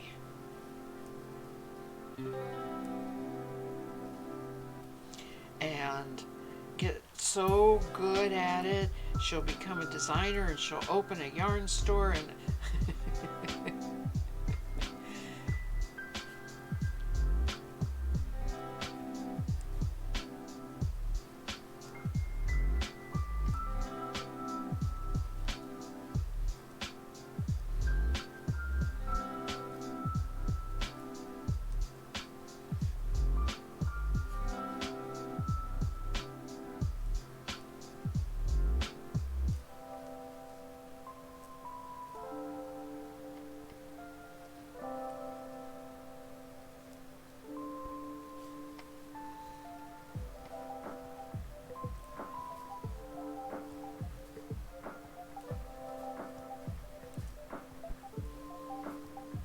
I was going to tell you a little bit about, the pictures that have been flashing on there. The big yellow brick building is where we stayed Monday night. It was about halfway, and it wasn't a long trip to go up to the alpaca farm, but we wanted to make kind of a little trip of it, and that was one of the things on our list, was to go stay at this building, at this place, this resort called French Lick. So the one thing I wanted to tell you, though, that I noticed, okay, there's a lot of people around, and usually when you are at places like this and you're, in the same area with other people, like say standing waiting for an elevator, or waiting to get into the dining room or something like that, you may be socially distanced, but even in the past, nobody would really talk to anybody, right? You just kind of stood there and was polite and waited to, and then you first, or whatever. But everywhere we went, that there was another person, that person inevitably talked to us. People are so hungry for social interaction, I got to grinning because I was laughing to myself that people were doing this because they just really wanted to talk to somebody. They missed talking to people.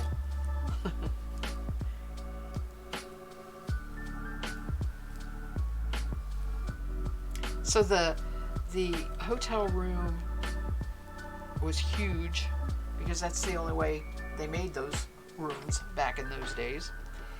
And it had a separate bathroom this was probably redesigned when they worked on getting it open for business again in the 60s and 70s, okay? Because it got closed down in the 1930s and went into disrepair, and they had to redo it anyway, because we saw the building that used to be the bathhouse, right? You had this description of it that was one time an ad in something that was talking about all these things that are wonderful that this bathhouse has at this resort, right? Separate partitions, massage areas, certain number of pools, separate baths. You could have areas where you'd set up the partitions. They would set up the partitions based on what you directed so that you could have groups. It was so interesting. It was like you didn't have a bath in your room, right? Well, when they did eventually put the bath in, they did it right.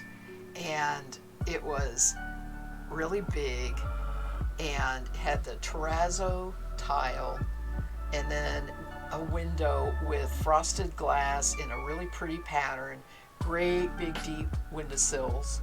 Not that you could sit on. I mean, they were waist chest high. They were not sittable, but it was so pretty. And then they used the light fixtures reminiscent of the 20s. There's a lot of deco architecture style to the building, that sort of thing. So on the outside, it looks institutional, but on the inside, it's amazing. I even took a picture of a carpet that was well worn, okay, in a beautiful pattern design. I actually took it off of the slideshow today because I didn't think they would think I accidentally took the picture with my camera pointing down, how you do that, right? No, I took this carpet on purpose because it was the perfect combination of green and pink, which is my absolute favorite combination of colors when I spin. A certain green and a certain pink. It was exactly what I want to find and dye in some fiber sometime, and that's why I took the picture. But yeah, it was the details. I was having a lot of fun with the details.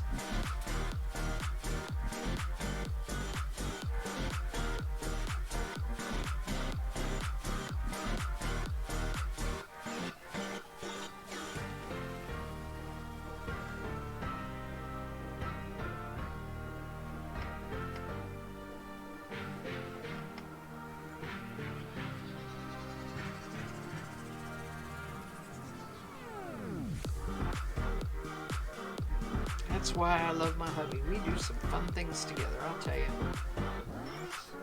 He's all about road trips.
All right, Mass Bandit. You worked. Oh, I bet your leg is tired. Well, thank you. I'm glad you enjoyed the information. I really am glad to share it. And I had a ball. Take care. I will see you next time.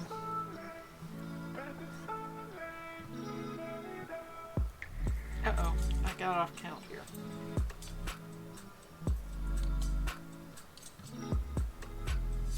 No, I didn't. Yeah, I added an extra yarn over it. Gotta fix that.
That on my trip, I walked a lot and was on my feet a lot. And I drove, and I will say that I did better than I thought I would. My knee did not hurt as much as I thought it would. I am definitely on the mend, and that's good.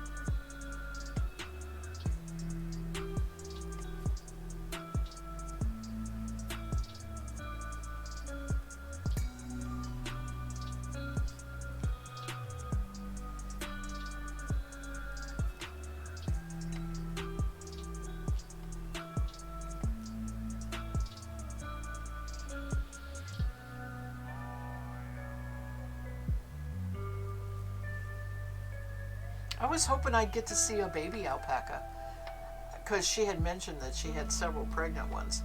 But turned out she had her pregnant ones at a different barn. And they really don't know, exactly when a cria is going to be born. It's 11-month gestation, and they have a general idea, but then it's a long time before they can really tell if the alpaca is pregnant. In fact, when they had a number of them, there were a couple, because they were sharing the females, when they were laying down, they were manipulating, palpitating, the belly, the uterine area to see if they could feel babies because they're hoping that they're pregnant. So, that was kind of interesting, but she didn't have any new ones. So, you think of lambs in the spring and that sort of thing. That's not true with the alpaca. They all come in season different times, and they have, I guess, can have crias year round, anytime during the year, because of that 11 month.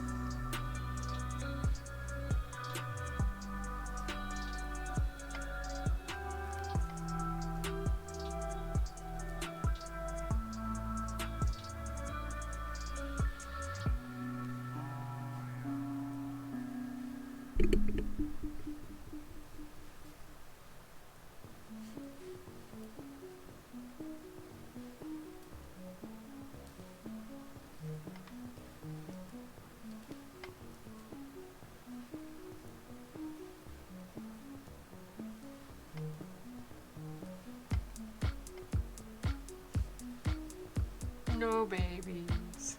Oh, there were puppies, but they were 2 days old, so I couldn't see them. All I could see was Mama and little squirming things, out of sight around her, underneath her. And we couldn't disturb her. They were very, very brand new. So yeah, there were some babies. And this is a different breed of livestock dog, that guard dog, that I've ever heard of. It's Maremee, Maremee. It's Australian, and they're white. They're smaller than some of the, they're not like a Pyrenees or anything like that. But she had a pair of those, and so the babies were that breed too.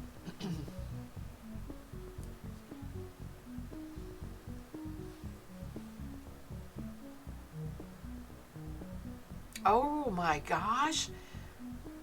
Have you ever seen that before? I've seen cats give birth, and dogs, but yeah, I'm surprised they did.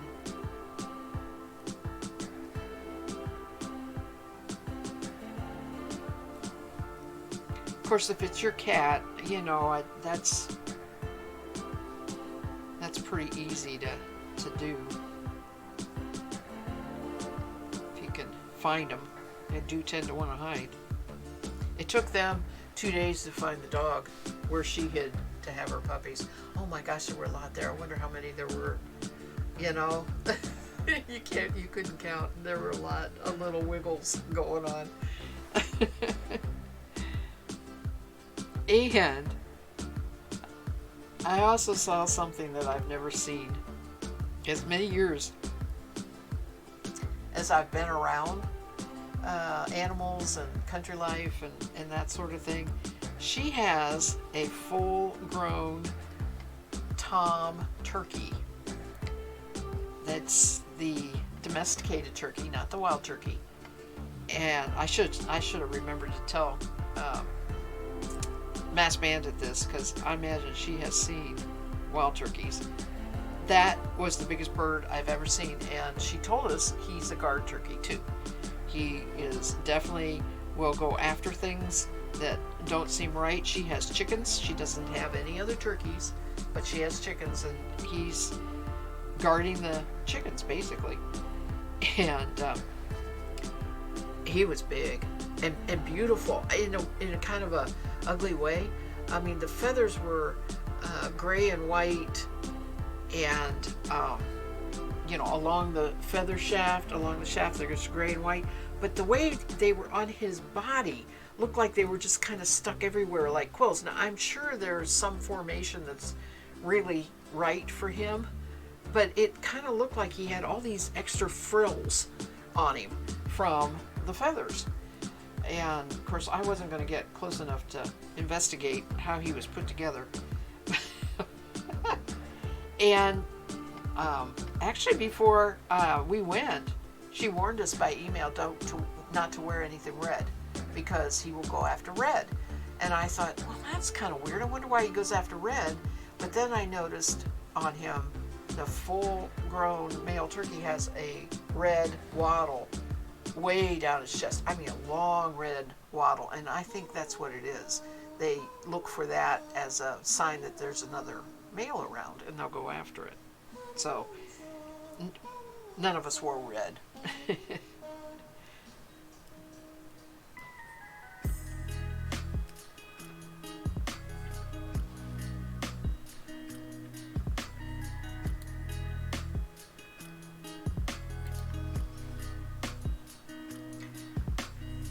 You'd never seen it before. Okay. Except on Milo and Otis, I think they show a cat and a dog giving birth in that movie, but not in person. All of our cats have been spayed.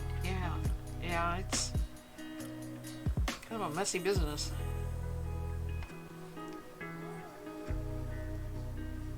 Well, I've also seen goats born. I raised goats. Of course, I never saw a rabbit being born. All those years I raised Angora rabbits, they would build a nest in, it sounds funny, but you know these great big huge paint buckets that are plastic? You can go to Lowe's and get them just free. People use them and they're round. And so the rabbit cage was such that it was a big long rectangle, okay, with a door, but on the door I cut a hole in the wire and I attached this bucket. And so they would be in the cage and they could jump into the bucket. And I would put it on the female. I'd put females on cages that had the buckets. And then you put all sorts of hay and everything in there. And before they had their babies, they would make a nest. That's how you knew in the next day or so you were going to have babies. But they would go in that bucket and there was no way you could see them. And then you'd come out and you'd look in the bucket and it would look like it's just the hay like she had yesterday, and she's sitting out here, right? And you'd look the next day and it just looked like the hay, and then it goes on for a couple days like that, and then all of a sudden the hay starts moving. Now, I could open the thing up and kind of peek a little bit, and I would do that, right? I didn't disturb the nest too much. But these baby rabbits are naked, and she keeps them covered, and she's got a whole bunch of fur pulled off herself and stuffed in there too to keep them warm. And that was something else. But it was like, nope, no babies. Oh, wait.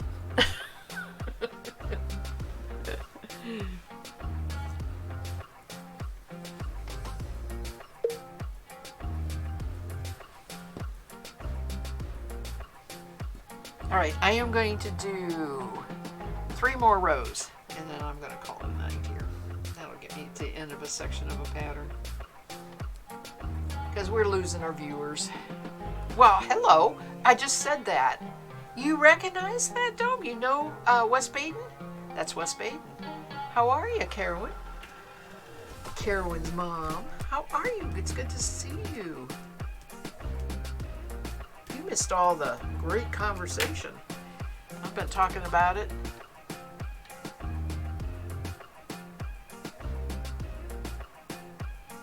You live in it? I'm sorry. Your hubby works at, oh my gosh. Now, does he work at West Baden or French Lick? Which one? That's amazing. I could have said hello. We ate in West Baden and we stayed in French Lick. He works, oh, okay. He goes back and forth. Wow, that's neat. Do you like living there in a kind of a tourist town? That's really neat. Next thing you're going to tell me is you work at the winery or something. There's not too much to do there otherwise. Oh my gosh, I can't believe that. That is so cool. It is. It's still a small town, so easy to get to know people. Yeah, it is a very small town. I'm not sure a whole lot of people know about it, but it was very full. French Lick was very full. I don't know about West Baden. It costs more, and it's probably really cool to stay in the those atrium rooms, but we didn't do that.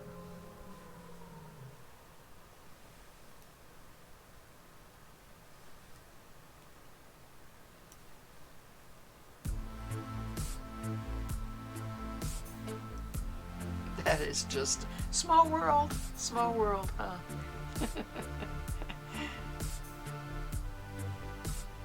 Okay. Oh, I have been in that antique shop.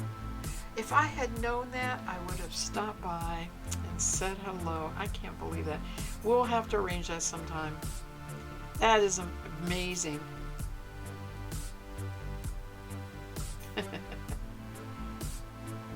What a fun place to work.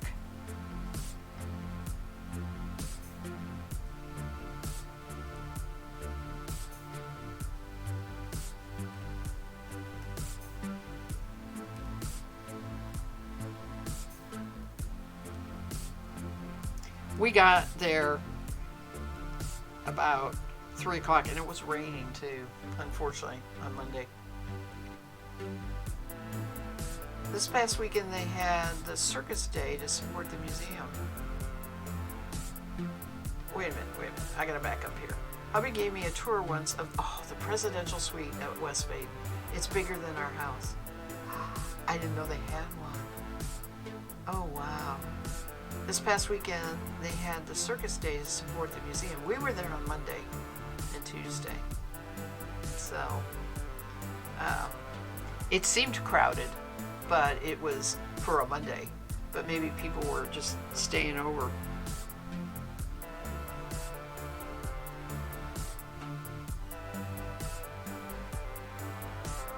And like I was saying, everybody wants to be out doing something now. Everybody's just sick and tired of not having anybody to talk to and staying home.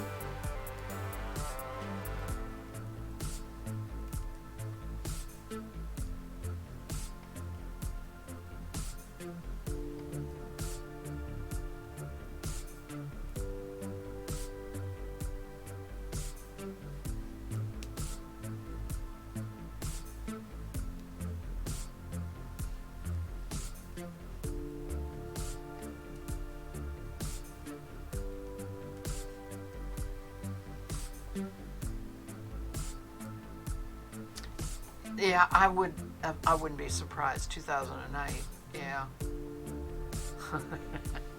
When I win the lottery. That's what we always say. When I win the lottery. Yeah.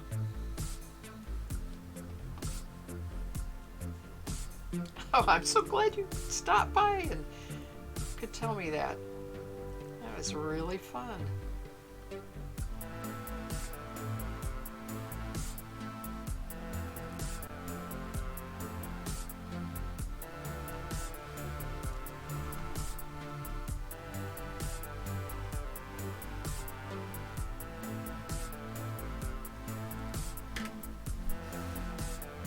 Yes, we have. Although we're talking about going back at Christmas time. Hubby was really like, we're coming back. I said, we've got so much happening in December. I said, I don't know about this December.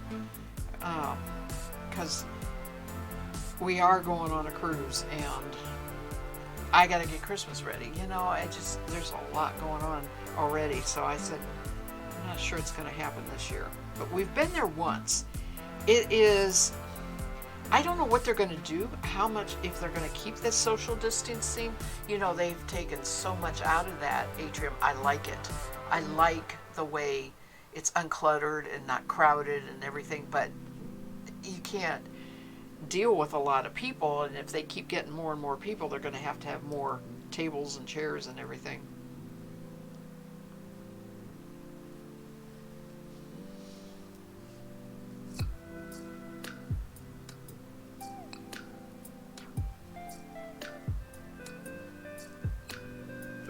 But I think the first time we went to see it years ago was Christmas time, because specifically we wanted to see what it would look like at Christmas.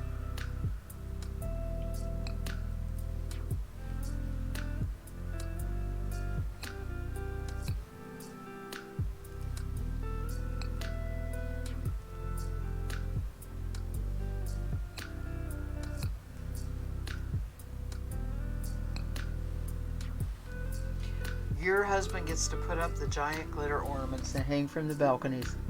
And then he comes home and takes a shower. He's full of glitter.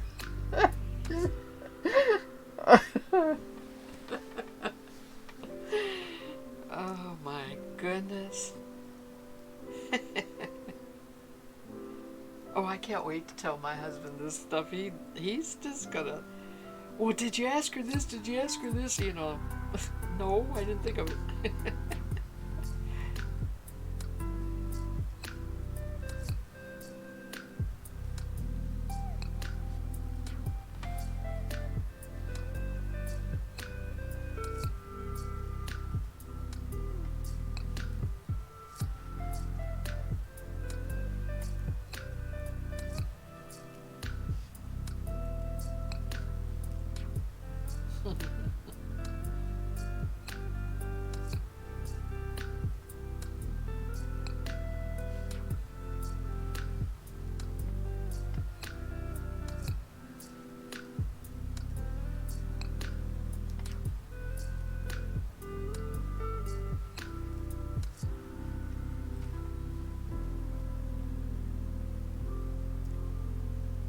Oh my goodness, he's been on the top of the dome before.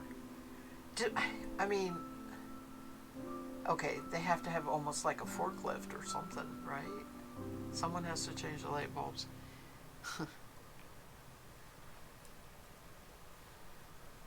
He could write some stories, I'll tell you. Excuse me.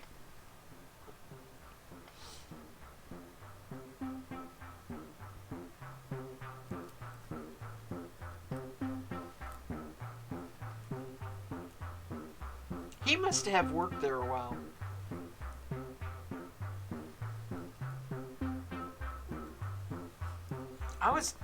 I was feeling like, especially at French Lick, things looked fresh painted. I mean, even in the atrium in West Baden, the pillars and everything, I don't know if they were or not, but everything looked really pretty freshly painted and green and clean and everything like that. I don't know if it's just because they've taken a lot of furniture out of there, it's not as cluttered or whatever, but everything just seemed that way in both of the buildings. Like they've had put people to work when there weren't a lot of customers around. I kind of wondered if that's what they had done.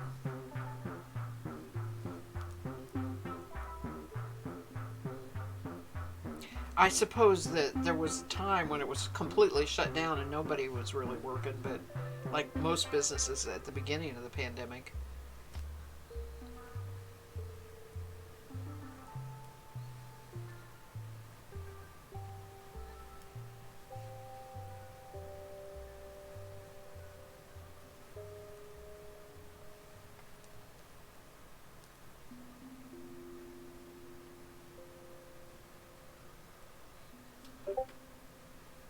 He's worked there 5 years, yeah.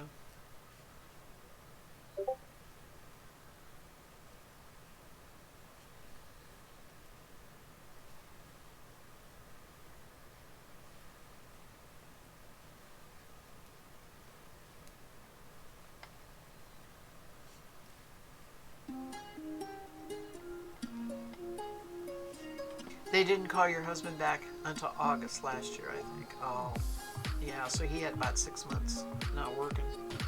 Yeah.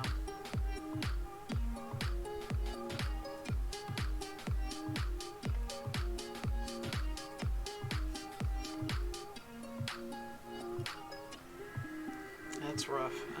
That's rough.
He's the one who usually does the maintenance on the lift stations.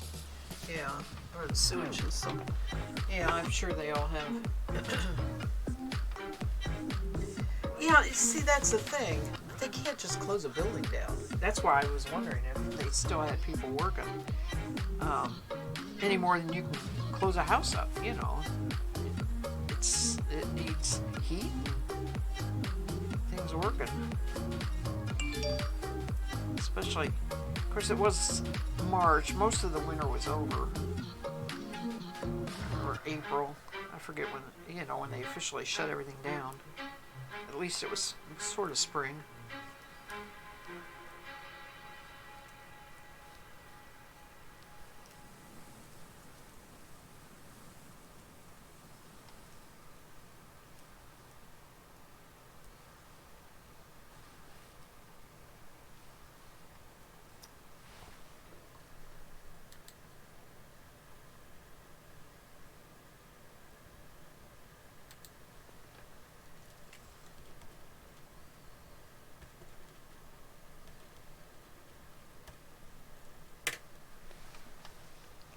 Supposedly some of the higher ups were supposed to be keeping things running.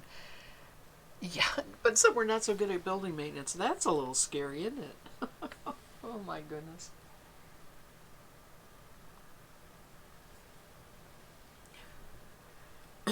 Did you and your husband stay healthy? I hope during that time. It's not a question I often ask, and that you don't have to answer it if you don't want to. But it's hard to justify between how much you really should work, can work, whatever, and preventing yourself from getting sick, right? Yeah, that's good.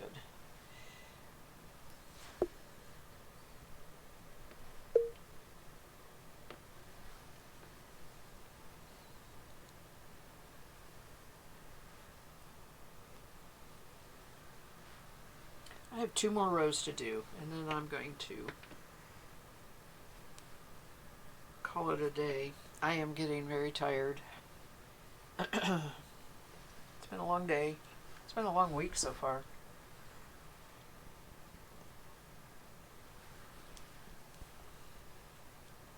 Let's see what am I doing here. Slip 1 and 2 together.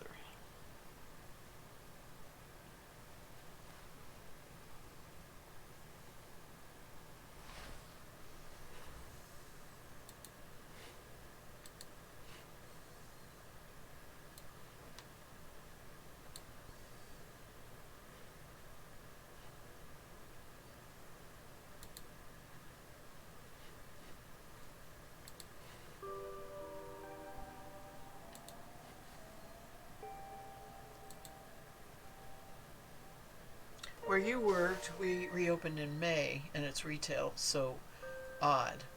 I wore a mask up until last week. Yeah. Your household's not completely vaccinated. Um, yeah, it is kind of odd that a retail would open like that. Kind of the owner's personal decision to ignore the rules. But the restaurants, they opened for a while and then they closed again. Then they opened back up again. You know what I'm saying? They kept going back and forth with it.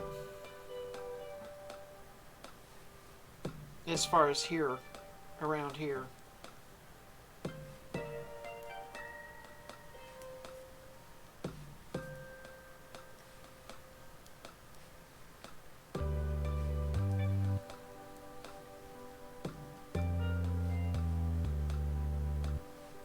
There are places I still wear a mask. I think that's going to be around for a while.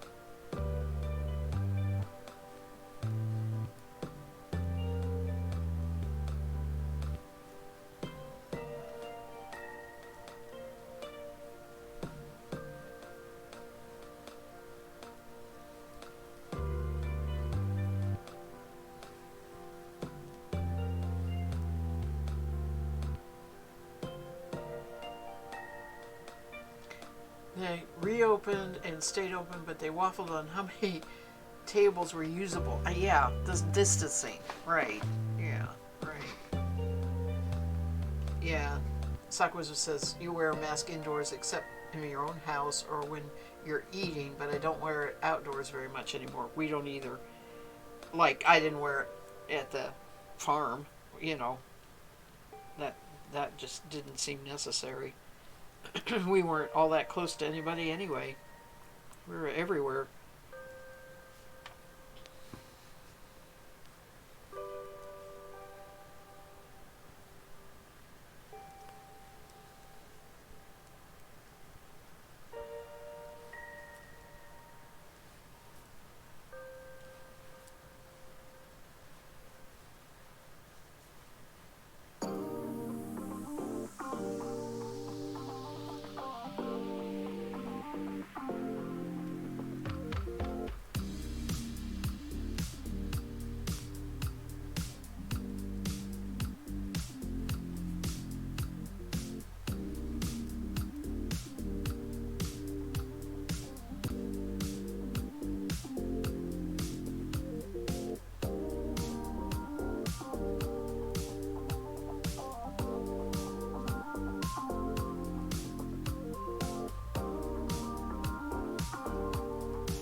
The pattern is called Smoke on Ravelry, and it's a vest, and it's out of a mill-spun Black Welsh Mountain. Hang on here.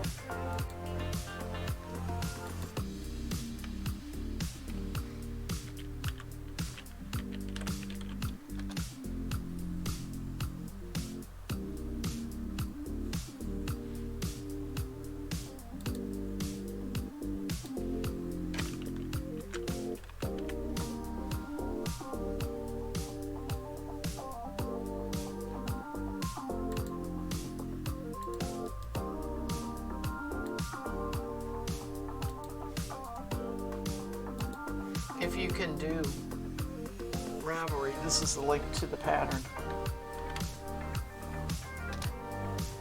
It's very lacy. You can't tell it right now because it's going to need blocked out to show the lace.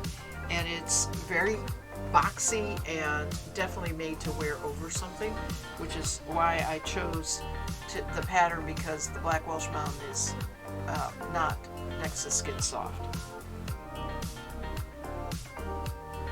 But the Black Welsh Mountain is one of the Shaving to Save a Passport patterns, and I went ahead and bought yarn instead of buying fiber so it's a passport project, really. I like it. Of course, I don't know if I'm going to like it on or not. I like knitting it. It's a really um, uncomplicated pattern to knit, and there's not any shaping hardly at all, except a little bit of a neckline on the front. Very, very simple.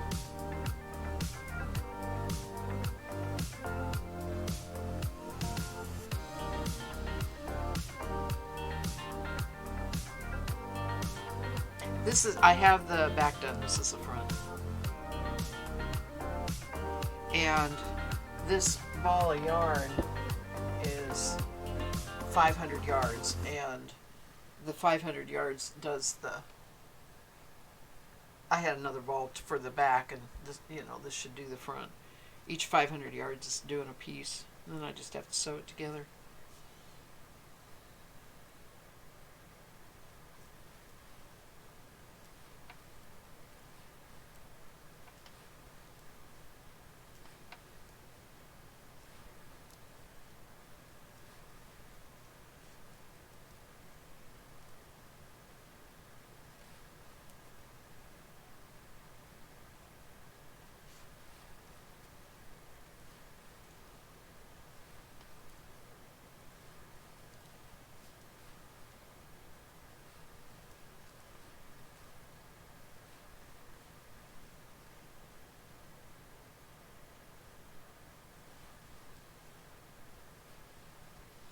There's 9 rows, and they repeat, and you do those 9 rows twice for a full pattern.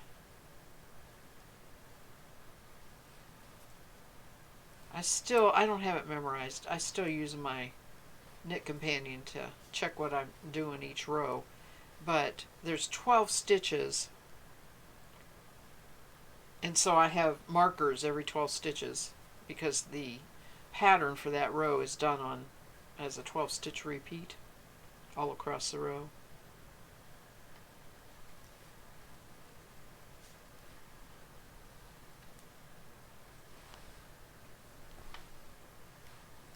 Well, I think my music is trying to tell me it's time to stop because it's stopped twice now.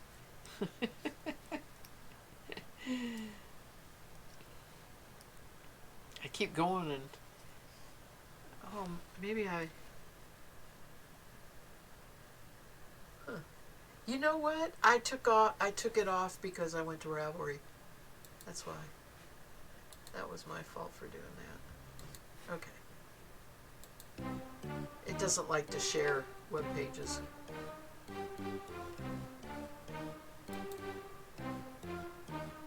Prod the boy and get him to bed. Sounds like a plan.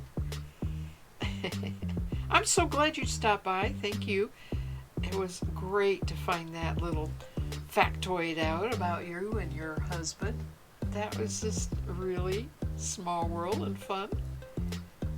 So I will catch you at another stream.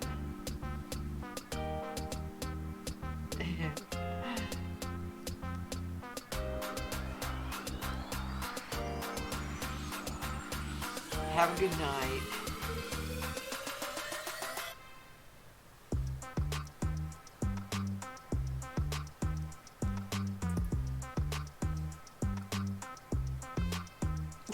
That was funny, wasn't it?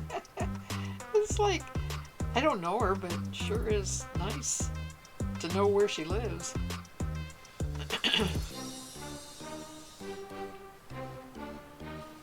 And I sure know what her husband has to do. That is one high dome, let me tell you.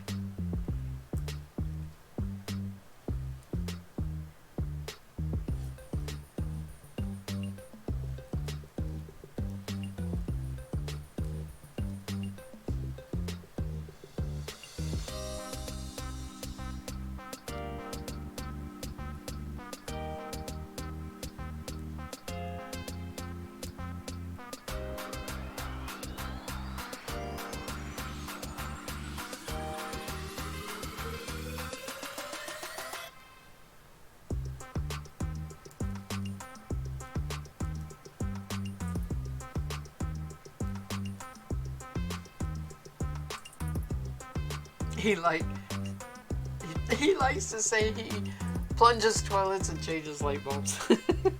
He does. He's not lying.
Yeah, I'm getting too tired to even keep track of my pattern here.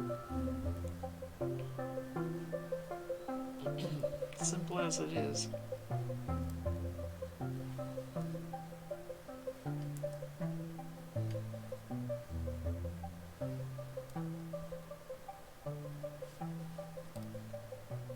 All right. I am calling it a night. I am calling it a stream.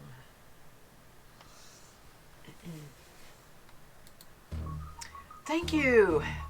That was a fun-filled, lots of stuff stream. And if you didn't get to see it all, check it out on the VOD, the video on demand, because there was some fun things. I talked a lot about the alpaca, and the unpacking of it was very interesting.